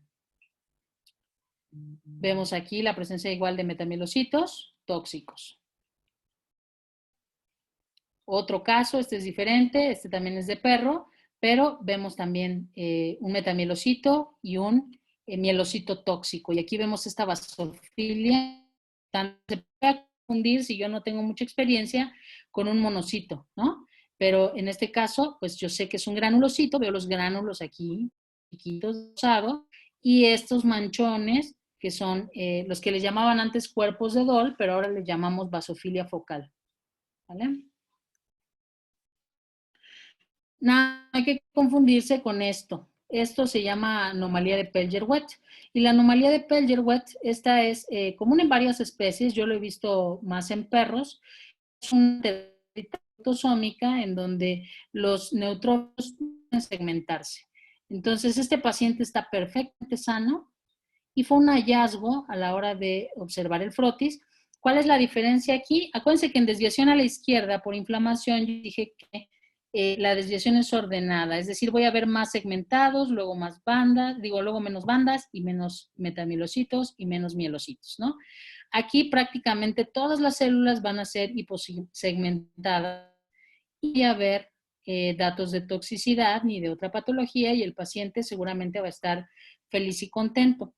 He visto pocos casos que además presentan inflamación, ¿no? Pero siempre es importante señalarlo y el laboratorio va a señalar porque cuando un paciente tiene esta anomalía, pues debemos ser conscientes que cuando presente un proceso inflamatorio, pues nos va a ser difícil determinar si es anomalía o entonces el patólogo clínico tiene que ser mucho más, pues, cuidadoso al hacer la interpretación. Y vemos aquí bastantes caso de Perlger-Wett, en donde vemos estas formas como de algunos libros llaman que tienen forma de gafas de sol. Yo estos los veo, depende de lo enamorado que esté uno, gafas de sol, cacahuatitos, ¿no? Y siempre van a estar así y a veces afectan incluso a los eosinófilos. Entonces, en este caso de Perlger-Wett, pues también estaban afectados algunos eosinófilos. ¿Cuáles morfológicas que van a presentar los pacientes por estrés? O sea, ya hablamos de inflamación y ya les di todo lo que podrían llegar a encontrar en procesos inflamatorios, ¿no? Ahora, el estrés, pues también puede causar neutrofilias, puede causar alteraciones numéricas en las células. ¿Cómo voy a determinar yo si se trata de estrés y no de inflamación? Por la morfología. En este caso, cuando un neutrófilo tiene 5 o más lóbulos o segmentos, como lo van a llamar, pues vamos a hablar de aladera o presencia de neutrófilos hipersegmentados. Entonces, vemos tiene 1, 2, 3, 4, 5, 6, 7, 8, 9. Ya está viejito. Ya hagan de cuenta que tiene canas, ya. O sea, vivió mucho más tiempo en sangre de lo normal. Y acuérdense que los corticosteroides lo que hacen es impedir que estos a la hora que tienen que salir de circulación sanguínea, ¿no? Entonces, se siguen segmentando, envejecen en circulación y es lo que estoy viendo. Esto es por efecto de corticosteroides. Entonces, el paciente podría estar simplemente bajo la influencia de estrés o bien podría tener un tratamiento con corticosteroides o bien podría tener hiperadrenocorticismo. Esos tendrían que ser las 3 causas principales por las cuales yo voy a observar esta alteración morfológica. Y obviamente acompañado con neutrofilia y también linfopenia, que esto también es ocasionado por los corticosteroides. Y aquí tenemos otro ejemplo de un frotis de un paciente con un leucograma de estrés o un leucograma influenciado por corticosteroides, ¿no? Donde tenemos una neutrófilos hipersegmentados. Aquí no hay desviación a la izquierda, aquí no hay presencia de neutrófilos tóxicos. Entonces, es muy importante, el equipo les va a decir que hay neutrofilia, pero no les va a decir si la desviación es a la derecha, si la desviación es a la izquierda, ¿no? Y por lo tanto, la causa de esa neutrofilia solo la voy a poder determinar cuando observo con detenimiento la morfología. Obviamente también hay animales inflamados que se estresan, entonces podemos tener ambos leucogramas juntos. Podemos tener un leucograma de inflamación con presencia de bandas, ¿no? O neutrófilos tóxicos, en este caso un mielocito tóxico, y a la vez podemos tener neutrófilos hipersegmentados. Entonces, y estrés. Y obviamente, pues una anemia importante y mía, lo cual me indica que el paciente probablemente esté perdiendo. ¿Qué más podemos encontrar en los leucocitos? Pues algunas inclusiones por distemper canino, que estas ya las habíamos visto en la parte de eritrocitos y ahora se las muestro en los leucocitos. Podemos encontrar leucocitos más, los he visto en linfocitos y en neutrófilos. Este es un ejemplo de una muestra de en donde vamos a ver, aprovecho para decirles la morfología un poquito, eritrocitos nucleados, los trombocitos, que son estos de aquí, que también son nucleados y son digamos, las células equivalentes a las plaquetas en estas especies. Y aquí tenemos un leucocito que está infectado con un protozoario una infección por hepatozona. Tenemos otra inclusión, que esta es bacteriana, es una rickettsia, y es ehrlichiosis, es Ehrlichia canis, en un linfocito de perro. Otras inclusiones que podemos ver, estas son más raras, estas yo nada más las he visto pocas veces, que serían los sideroleucocitos, que son pues simple y sencillamente neutrofilos en circulación sanguínea que contienen hemosiderina, que puede ser como en este caso amarilla o café, o puede ser también incluso de color verde o azul. Y estas se presentan en algunos casos de anemia hemolítica inmunomediada que tienen eritrofagia incluso en circulación, ¿no? Como en este caso se observa. Otras alteraciones morfológicas puedo tener en leucocitos, pues las leucemias, que esto sí va a ser un poquito más común, sobre todo en pequeñas. Aquí vemos un caso extremo de una leucemia aguda indiferenciada.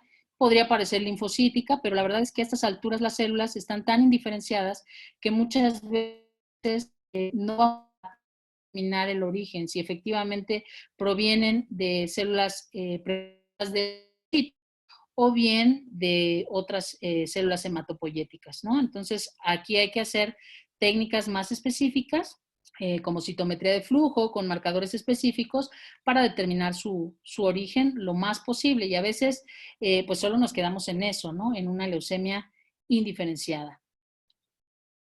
Y aquí tenemos un acercamiento de ese mismo caso, en donde vemos células neoplásicas muy inmaduras que podrían ser de origen linfocítico, pues sí, pero la verdad es que yo no vendería o más bien apostaría mi título de especialidad por decir que son linfocitos, ¿no? Porque ya son células muy inmaduras que visualmente no voy a poder clasificar de manera correcta. Y aquí pues nada más hacer la distinción de no confundir estas atipias con un linfocito reactivo. Acuérdense que habíamos hablado que los linfocitos reactivos tienen el citoplasma con una basofilia intensa, como en este caso. Yo siempre lo veo como de ese color del pantalón vaquero, ¿no? Así se me figuran esta coloración del citoplasma de los linfocitos reactivos, y van a estar presentes en pacientes ya sea con enfermedades infecciosas o que recientemente fueron vacunados, o en animales jóvenes que pues están exponiendo algunos antígenos nuevos. Aquí tenemos otro ejemplo de un desorden mieloproliferativo crónico.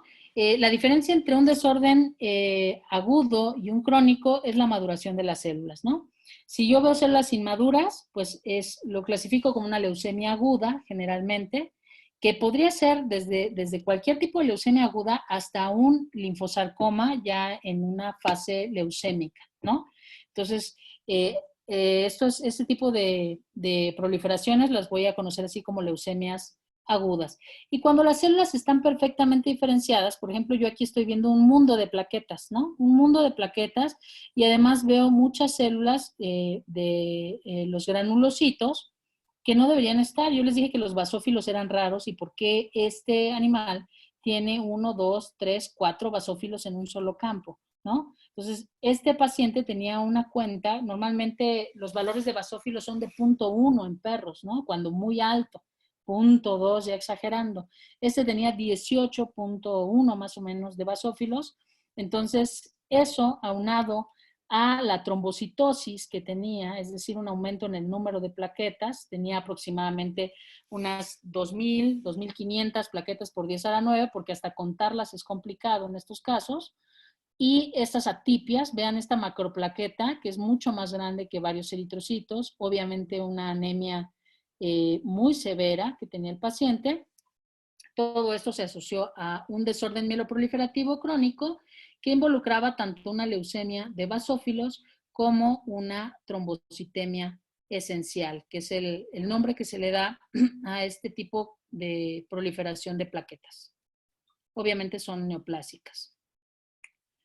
Por otro lado, tenemos aquí otra alteración morfológica, que puede ser, es el síndrome mielodisplásico, o famoso llamado, que puede ser asociado a algún proceso infeccioso, como el virus de leucemia felina. Esta muestra es de un gato, pero también podría ser cualquier otro problema que sea un signo que pueda preceder a una leucemia, ¿no? ¿Y cómo voy a identificar a los síndromes mielodisplásicos?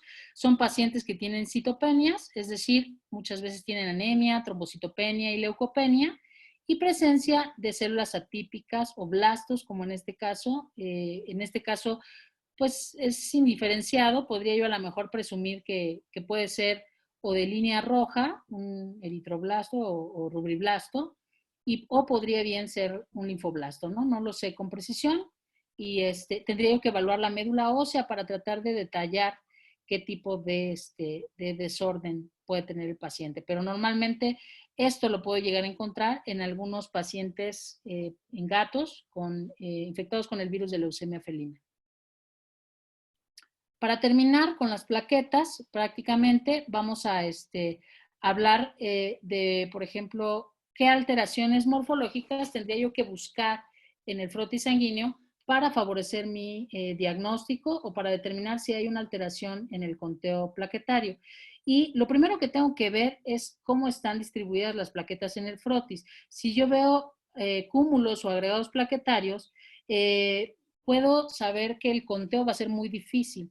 Esto sucede cuando tengo una toma de muestra dificultosa, ¿no? Cuando le tomo muestra a un gato que no se deja mucho, o de un vasito muy pequeño, un vaso sanguíneo, o bien un cachorrito que no se deja mucho, o cuando voy empezando y no tengo mucha habilidad para tomar la muestra, ¿no? Entonces, si me tardo un poquito en transferir esa muestra al tubo con EDTA, pues se empiezan a agregar las plaquetas, se empiezan a hacer como micro trombitos, que a la hora que yo extiendo el frotis de sangre, los voy a ver así amontonados. Eso es uno de los principales errores de los equipos. Los equipos no detectan los cúmulos plaquetarios. Por lo tanto, la mayoría de los pacientes que presenten trombocitopenia en un equipo, forzosamente ustedes tienen que ver los frotis, porque si tiene esta característica, si las plaquetas fueron agregadas o están en cúmulos, esto va a subestimar la cuenta de plaquetas, ya sea por el equipo o la estimación plaquetaria que yo haga en el frotis. Incluso muchos laboratorios ni siquiera les van a reportar un conteo, sino que les van a decir que están agregadas o que están en cúmulos. ¿Qué otra cosa voy a ver? Voy a ver, por ejemplo, en este caso de trombocitosis, puedo ver también diferencias en el tamaño de las plaquetas. Puedo ver macroplaquetas, como viene el caso pasado de la trombocitemia esencial. Las puedo ver activadas también con algunas prolongaciones citoplasmáticas, y eso puede ser normal y solamente se puede ver a la toma de muestra, ¿no? Que se activaron por el daño que le hice al vaso sanguíneo cuando tomé la muestra. Aquí les dejo la fórmula para poder obtener el número de plaquetas por 10 a la 9 por litro, que es nuestra unidad internacional, y cómo la puedo analizar en el frotis sanguíneo. Yo cuento o saco el promedio de 10 campos en un formato de 1000 aumentos, es decir, con el objetivo de inmersión. El promedio de esos 10 campos lo divido entre 20 y entonces me va a dar el número de plaquetas por campo.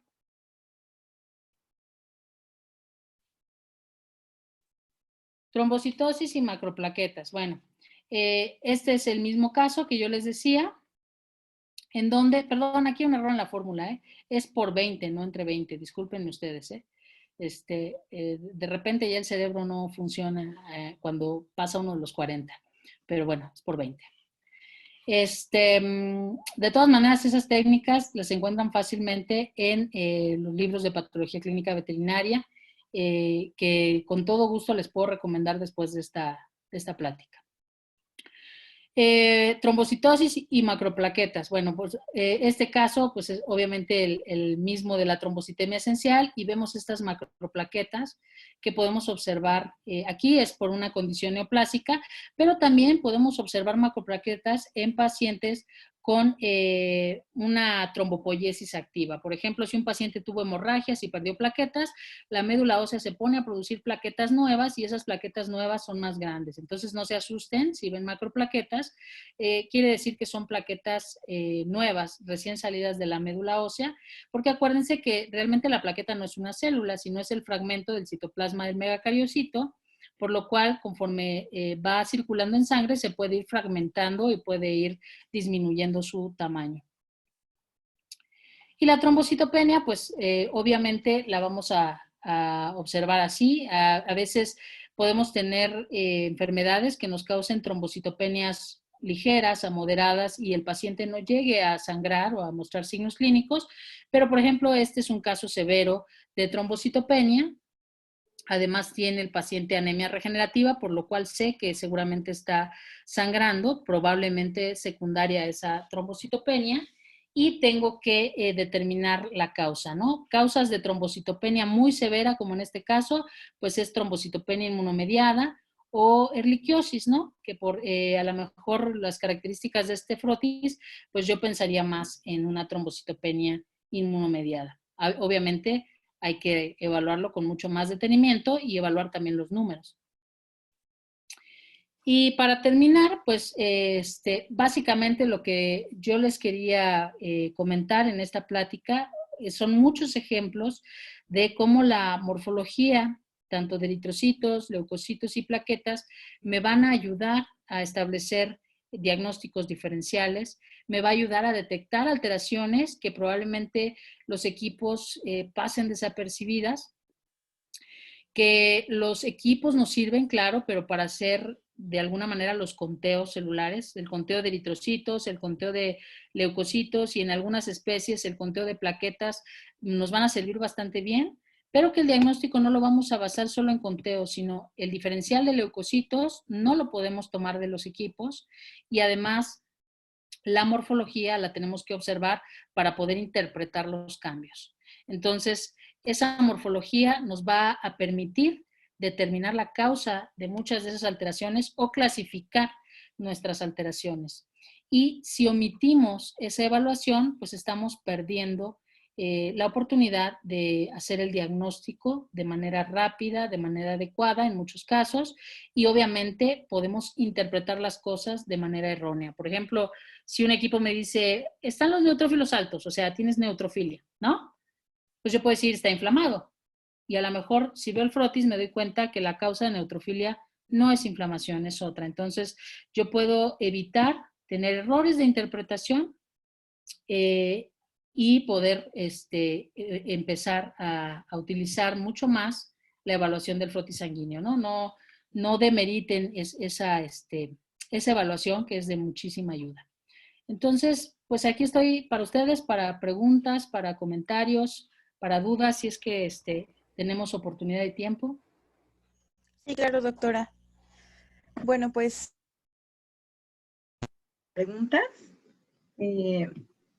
Voy a empezar a leerlas. Entonces nos pregunta Beatriz Miranda, o le pregunta, si todas las anemias hemolíticas son inmunomediadas. Esa es muy buena pregunta, y no. Anemia hemolítica significa únicamente la destrucción de los glóbulos rojos dentro del cuerpo, ¿no? Ahora, esa destrucción puede ser por múltiples factores. Una que es muy común en pequeñas especies, sobre todo en perros y más en hembras, es la anemia hemolítica inmunomediada, pero hay muchas causas de anemias hemolíticas. Otra es la que hablamos, que sería, por ejemplo, la que produce fragmentocitos, en donde vemos que se están destruyendo los eritrocitos por un daño mecánico, ¿no? Por ejemplo, también babesiosis, pues es un protozoario que va a ocasionar también una destrucción de los eritrocitos a la hora de reproducirse y salir. Estos parásitos del eritrocito va a producir la ruptura de los mismos, ¿no? También, por ejemplo, que esta sí es inmunomediada, otro mecanismo de anemia hemolítica inmunomediada es la activación del complemento, ¿no? Aquí la presencia de inmunoglobulinas en la superficie de los eritrocitos pueden fijar el complemento y pueden destruirse las células dentro del vaso sanguíneo, ¿no? Entonces son muchos mecanismos de hemólisis que se pueden producir, incluso por ejemplo hipofosforemias pueden producir hemólisis, ¿no? Porque se altera la composición de las membranas celulares y eso puede llevar a hemólisis. Hay muchas causas de anemia hemolítica. Bien, doctora, gracias. Eric Estrada pregunta que si las inclusiones virales de distemper se pueden observar en cualquier fase de la enfermedad en los leucocitos y eritrocitos, o puede darse el caso de no ver inclusiones y que el animal esté realmente enfermo. Sí, claro. Las inclusiones, de hecho, las vamos a encontrar raramente en pacientes con distemper y solamente las vamos a encontrar en pacientes en fase virémica, generalmente cuando tienen fiebre. Pero es muy común que no encontremos inclusiones virales y que la prueba sea positiva para distemper, ¿no? Entonces, es de esos hallazgos que si los encontramos ya la hicimos, pero si no los encontramos no podemos descartar que el paciente tenga distemper. Entonces, siempre que sospechen, no se confíen nada más de los cuerpos de inclusión. Si salen negativos, hay que hacer una prueba más sensible. Gracias, doctora. De También nada. pregunta Beatriz, ¿cómo poder saber cuándo es un cuadro de anemia y cuándo sé cuándo es regenerativa y no regenerativa? Ok, bueno, la anemia la detectas principalmente por las alteraciones del hematocrito. Si tu hematocrito está bajo, que obviamente eso se correlaciona con una disminución en hemoglobina y eritrocitos, pues ya esto lo llamas anemia. Ahora, ¿cómo vas a determinar que la anemia es regenerativa o no regenerativa? Ahí lo que te va a ayudar es el conteo de reticulocitos, ¿no? Si los reticulocitos están elevados, la anemia es regenerativa. Si los reticulocitos están normales o no hay, pues es no regenerativa, ¿sale? Obviamente hay otros hallazgos como los que vimos, la anisocitosis, la policromasia, la presencia de eritrocitos nucleados, pero los más que utilizamos con mucho mayor certeza para determinarlo son los reticulocitos. Entonces, en todos los pacientes anémicos hay que hacer conteo de reticulocitos para saber si la anemia es regenerativa o no regenerativa. Bien, la doctora Silvia Sánchez pregunta si me podría orientar acerca del leucograma de estrés en el gato y la eritrocitosis. Gracias, excelente conferencia, felicidades. Gracias.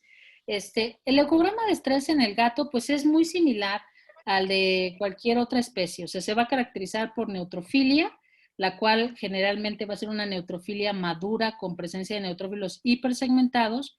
Linfopenia, que la linfopenia es un hallazgo constante dentro del leucograma de estrés. O sea, puede no haber neutrofilia, pero siempre va a haber linfopenia en el leucograma de estrés.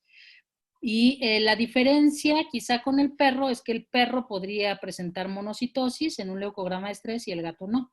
Pero en el gato casi siempre el leucograma de estrés va a estar representado por neutrofilia madura, probablemente con presencia de neutrófilos hipersegmentados y la linfopenia, que sería el hallazgo más importante. Y de la eritrocitosis, ¿verdad? La eritrocitosis, bueno, igual la eritrocitosis en gatos, a diferencia de otras especies, bueno, en el gato la eritrocitosis puede ser relativa por hemoconcentración, es decir, un paciente se deshidrata y puede presentar eritrocitosis y puede ser también absoluta, es decir, está asociada a una hipoxia y que esta hipoxia produzca que el riñón sintetice más eritropoyetina y esta estimule a la médula ósea para producir más eritrocitos, o bien puede ser un desorden mieloproliferativo en donde se produzcan más eritrocitos, que esto es raro, pero sí se llega a presentar terceras de leucemia felina. La única diferencia con otras especies es que el vaso no, en el gato es diferente, la cápsula del vaso no es tan fuerte y no permite una esplenocontracción como en otras especies, por lo cual la eritrocitosis transitoria en los gatos no es tan común como en otras especies. Hay algunos artículos que dicen que sí, que le inyectan catecolaminas al gato y sí se produce la eritrocitosis, pero la verdad es que es mucho menos común la eritrocitosis transitoria en los gatos que en otras especies. Las demás son iguales. La eritrocitosis relativa es igual, por hemoconcentración, y la absoluta puede ser por hipoxia o por algún tumor que produzca eritropoyetina o por un desorden mieloproliferativo que produzca más eritrocitos en médula ósea. Bien, doctora. Sergio nos pregunta, bueno, dice que buenas noches y tiene 3 preguntas rápidas. La primera es, ¿qué significa RDW? La segunda, ¿cuál es la parte del frotis que se lee?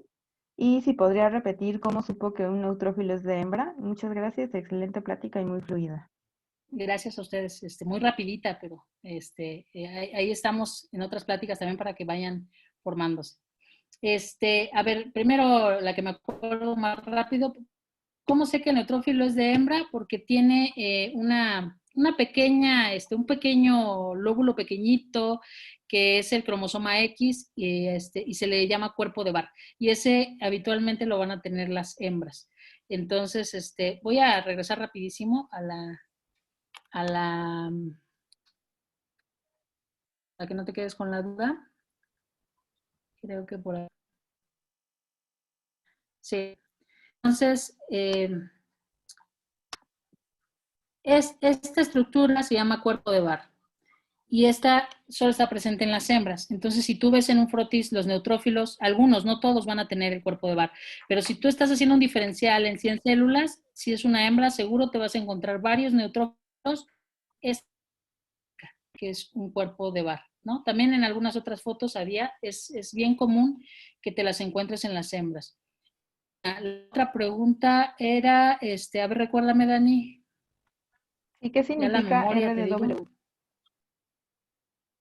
Muy bien. RDW viene del inglés, pero significa distribución de eritrocitos, que como les comenté, sencillamente mide el coeficiente de variación entre el volumen de los eritrocitos. Una cosa es el promedio, que sería, por ejemplo, el volumen globular medio o BGM que conocemos normalmente, ese es digamos que es el promedio. Pero el RDW nos dice qué tanto difiere de la media la distribución del tamaño de los eritrocitos, es decir, es un índice de anisocitosis. Mientras más grande es el RDW, hay más anisocitosis, es decir, en una muestra con un RDW alto, hay eritrocitos muy pequeños y muy grandes. En una muestra con un RDW normal, la mayoría de los son similar, ¿sí? ¿Y la otra cuál era, Dani? La tercera pregunta es que ¿cuál es la parte del frotis que se lee? La monocapa, que les decía que está entre la cola del frotis y el cuerpo del frotis. Generalmente si tú lo ves contra la luz, el frotis sanguíneo, ves como una capa de color tornasol y ahí es donde tienes que hacer la evaluación. Obviamente tienes que ver también la cola para buscar en los agregados de plaquetas, pero solamente para evaluar esas cosas. Y el cuerpo, la parte gruesa del frotis, solo se recomienda observarla cuando estás buscando, por ejemplo, hemoparásitos y para buscar besias, es muy bueno buscarlos en una parte más densa del frotis. Pero para hacer evaluación morfológica y el diferencial es en la monocapa. Gracias, doctora. Luis Arturo, bueno, primero dice que muy buena plática, que lo ayudó a repasar para su examen final. Y también pregunta por qué las mórulas de Ehrlichia no se observan en una etapa tardía, en la etapa 3. Ok, pues tiene que ver también con con el tema inmune, ¿no? Entonces, normalmente las vamos a observar en etapas agudas, pero a veces, por ejemplo, en etapas, en heliquiosis crónicas, pues ya nada más vamos a tener globulaciones importantes y a veces linfocitosis, son las características más comunes, pero tendría que ver más bien con pues la respuesta inmune, ¿no? Que puede ser capaz de eliminar de alguna manera esas bacterias, de que a lo mejor estén más bien en otros tejidos y no tanto estén circulando en sangre, ¿no? Pero sí, no es común que se presenten en fases tardías. Bien, Bárbara pregunta, ¿cómo diferenciar un mielocito de monocito? ¿Podría describirlo un poco más a fondo? Siempre tengo duda en esas células. Sí, el monocito es mucho más grande, lo pueden ver aquí, ¿no? El monocito es más grande y el del monocito también es muy distintivo. Adicionalmente, no se ven gránulos, o sea, si ustedes ven el citoplasma es muy liso, muy terso y no van a ver relaciones. Y un mielocito, a ver si encontramos, bueno, aquí está medio feito hay unos mejores en las fotos siguientes, pero vean cómo está granulado. También otra clave es el núcleo, que el mielocito sí o sí va a tener un núcleo de redondo oval y casi siempre excéntrico, ¿no? Y vean la diferencia con el monocito. El monocito tiene un núcleo pórfico, ¿no? Que va a estar situado en el centro de la célula. Y sí, es práctica, más que nada es que estés viendo y viendo y viendo frotis para que puedas habituar tus ojos a identificarlos, pero realmente es difícil confundirlos.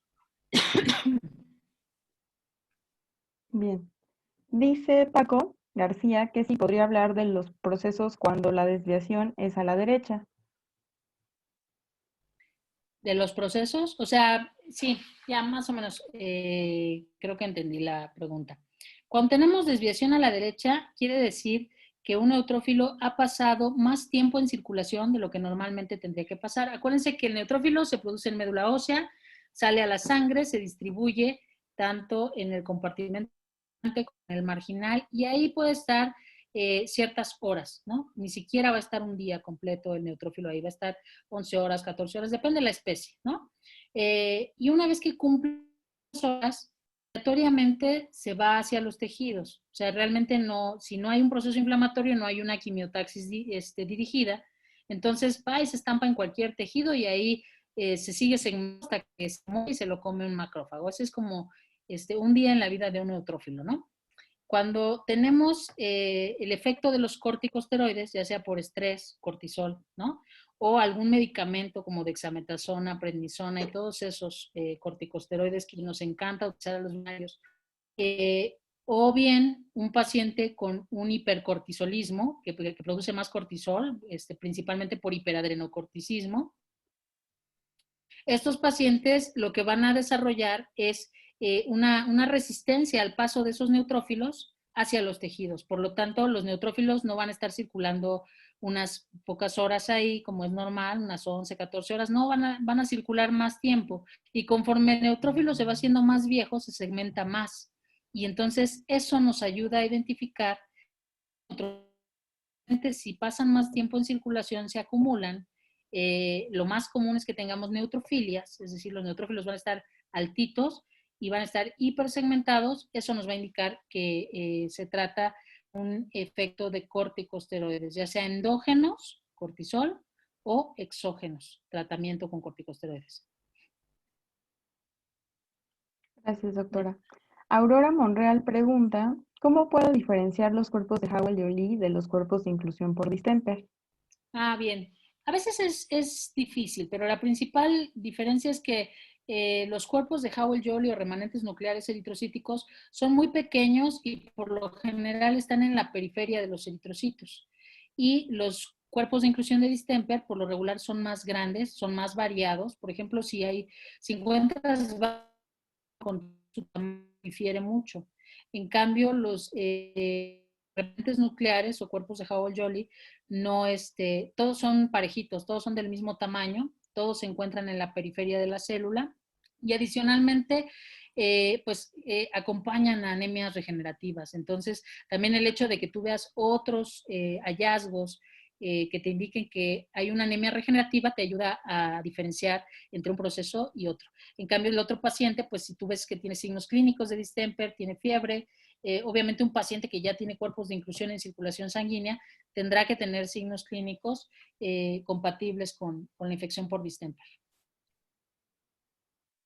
Bien. Beatriz Miranda pregunta que si puede repetir lo de las citopenias en casos de leucemia viral felina, por favor. Sí, no solamente en leucemia viral felina, sino casi en todos los procesos neoplásicos que afectan a la médula ósea, hay fases que les llaman como refractarias, ¿no? En donde antes de que se produzca la leucemia como tal, que la leucemia pues ya es una producción descontrolada de células de la sangre, que muchas veces llenan la sangre de esas células neoplásicas, como lo vimos estaba lleno de blastos, ¿no? Antes de que eso suceda, casi siempre hay una fase preleucémica o aleucémica. Y esta puede ser conocida como un síndrome mielodisplásico, en donde la médula ósea sí tiene muchas células inmaduras y sí está, digámoslo así, como llena de células, pero en circulación hay pocas células y entonces se caracteriza principalmente por esto. A esto le llamamos citopenias, ¿no? Cuando hay anemia, cuando hay trombocitopenia, puede haber también leucopenia. Entonces es como algo pues que no concuerda, ¿no? ¿Cómo es posible si se están produciendo muchas células en la médula ósea que en sangre tenga yo tan poquitas? Pero es una fase aleucémica o subleucémica que si nosotros la dejamos correr, por así decirlo, puede ser que una de dos, o se muera el paciente por las citopenias, porque obviamente un paciente con neutropenia va a ser susceptible a desarrollar infecciones. Un paciente con trombocitopenia puede morir de hemorragias, o un paciente muy anémico, pues también puede morir, ¿no? Entonces, o se nos muere en la fase del síndrome mielodisplásico, o se desarrolla la leucemia, ¿no? Y entonces ya después podemos observar las alteraciones en sangre correspondientes ya con la presencia de múltiples células indiferenciadas o inmaduras, etcétera, dependiendo del tipo. Ok, doctora. También pregunta Bárbara, ¿qué otras alteraciones plaquetarias existen aparte de las macroplaquetas? Y si alguna forma normal podría dar alguna información. Pues no hay muchas, o sea, realmente la morfología de las plaquetas no interesa tanto realmente para hacer diagnóstico. O sea, lo único relevante son pues el tamaño, las macroplaquetas sí nos indica como que la médula ósea está activa, sería como el equivalente a anemia regenerativa, ¿no? Si yo veo macroplaquetas, sé que la médula ósea está reponiendo o está produciendo plaquetas. La otra sería lo que les presenté, que sería la trombocitemia esencial, en donde sí se pueden ver atipias, que son esas plaquetas gigantes, o incluso se pueden ver en algunos casos algún tipo de megacariocito inmaduro o enano que podría estar circulando en sangre, pero eso es muy rarísimo, ¿eh? O sea, es un caso que pues yo en los años que tengo haciendo patología clínica he visto una vez, y eso porque soy suertuda, porque hay gente que lleva más años que yo y nunca ha visto un caso así. Entonces, eso va a ser lo más raro que vas a ver. Lo común va a ser la presencia de macroplaquetas, que sería como la alteración morfológica que más nos interesa. Y por otro lado, pues los agregados plaquetarios nos interesan para evaluar qué tan confiable es nuestro conteo plaquetario, pero en realidad no tiene tampoco ningún tipo de interpretación clínica. Bien, Jocelyn pregunta que qué libros nos podría recomendar. Pues depende qué es lo que más te guste, pero un libro, si ya cursaron patología clínica veterinaria y lo quieren como un libro de referencia, pues está el Stoham, que es un libro muy completo, muy bueno, y obviamente como todos los libros, pues se desactualizan y tienen algunos errorcitos, pero ese libro es muy bueno. Si gustan pueden escribirme y les paso las referencias. También está el TRAL, que es un libro muy bonito, o sea, es un libro más gráfico. El Stoham es un libro más, como más, pues letras y letras y letras y conceptos, muy, muy bien, de alguna manera completo, muy completo. Pero el TRAL es un libro un poquito más didáctico, con más esquemas, que les puede ayudar también bastante, depende del gusto, pero hay muchos para todos los gustos, hay muchos libros que podrían ayudarles. El que quiera escribirme a mi correo electrónico, pues puedo darles, dependiendo también que quieran, porque no es lo mismo si quieren estudiar de hematología, que de endocrinología, que de línea blanca, hemostasia. Entonces, depende, hay muchísimos libros muy completos.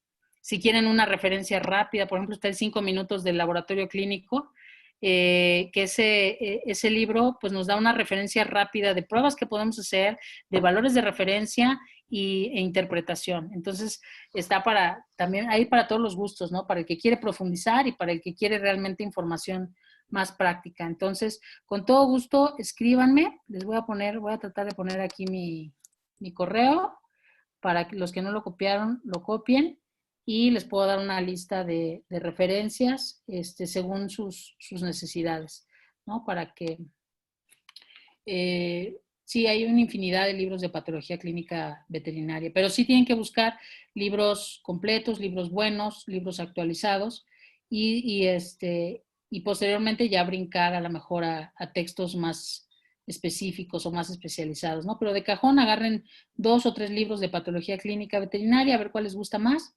y quédense con uno y obviamente los demás para consultas rápidas, ¿no? También si les gusta mucho la citología y todo eso, hay libros muy buenos también que les puedo recomendar. Ok, gracias. Abelardo Aguilar le felicita por su presentación, Freddy Carpio también, Vicente de Guadalajara le manda muchos saludos Muchos saludos a todos los y conocidos. bueno, Katy por ahí anda también. Vi varios saludos por ahí, Félix. Entonces, saludos a todos los conocidos y a los no conocidos. Una invitación a seguir preparándose en esta área que es, bueno, a mí ustedes saben que me gusta, ¿no? Yo creo que se nota, pero es muy útil en la clínica y sobre todo es bueno que aprendan, pero que también se comuniquen con los patólogos clínicos veterinarios, que para eso nos formamos y de verdad que se enriquece mucho el trabajo cuando lo hacemos de manera interdisciplinaria, ¿no? O sea, yo no puedo vivir sin un clínico y un clínico no debería poder vivir sin un patólogo clínico, ¿no? Es un equipo muy bonito, no solo para hacer diagnósticos, sino también para generar información, para publicar. Es muy importante. Yo publico mucho con clínicos, con anatomopatólogos, entonces en equipo se hacen mucho mejor las cosas.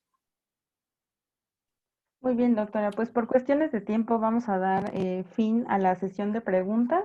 Las preguntas que quedaron pendientes, con mucho gusto, bueno, si la doctora lo permite, se los pueden hacer llegar a su correo electrónico. Y pues bueno, doctora Carlita, pues muchísimas gracias por su participación.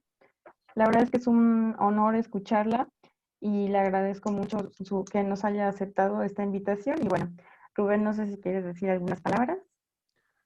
Pues realmente, ¿qué puedo decir? La presentación, bueno, la doctora, la verdad que ha hecho una excelente presentación. Bueno, personalmente a mí como anatomopatólogo, pues son cosas que también tenemos que saber, ¿no? De repente saber integrar ese tipo de cosas, ese tipo de análisis para cuando nos envían casos y realmente, como mencionan, importante tener comunicación entre los mismos patólogos y entre los patólogos y pues los profesionales de la salud, ¿no? Pues nuevamente, doctora Carla, muchísimas gracias por su presentación. Realmente considero que ha sido súper excelente, nos ha dado muchos puntos muy interesantes, sobre todo para la gente que tiene o que hace esto de forma rutinaria en sus clínicas veterinarias. Realmente digo que es una información muy valiosa. Es el inicio de estas jornadas. Vamos en el siguiente tema que nos lo va a impartir el doctor Luis Núñez Ochoa, es el del perfil bioquímico, una pieza más en la solución de casos clínicos. Y con esto, bueno, esperemos que también se integre pues mucha más información para tener un panorama más amplio de lo que es este área de patología clínica. Pues nuevamente, doctora Carla, muchísimas gracias. Dani, muchísimas gracias otra Gracias, vez, doctora. como siempre. Al contrario, No, gracias ustedes. a usted. Y muchísimas gracias a todos los que están inscritos en estas conferencias. Espero que la siguiente semana o algunos días antes de la siguiente conferencia les vamos a hacer llegar la información, ya también enviando unos recordatorios para que no se olviden de participar con nosotros. ¿Sale? Nos vemos entonces dentro de 15 días. Hasta luego. Nos vemos. Gracias, Un doctora. placer. Adiós a todos. Cuídense. Bye, bye.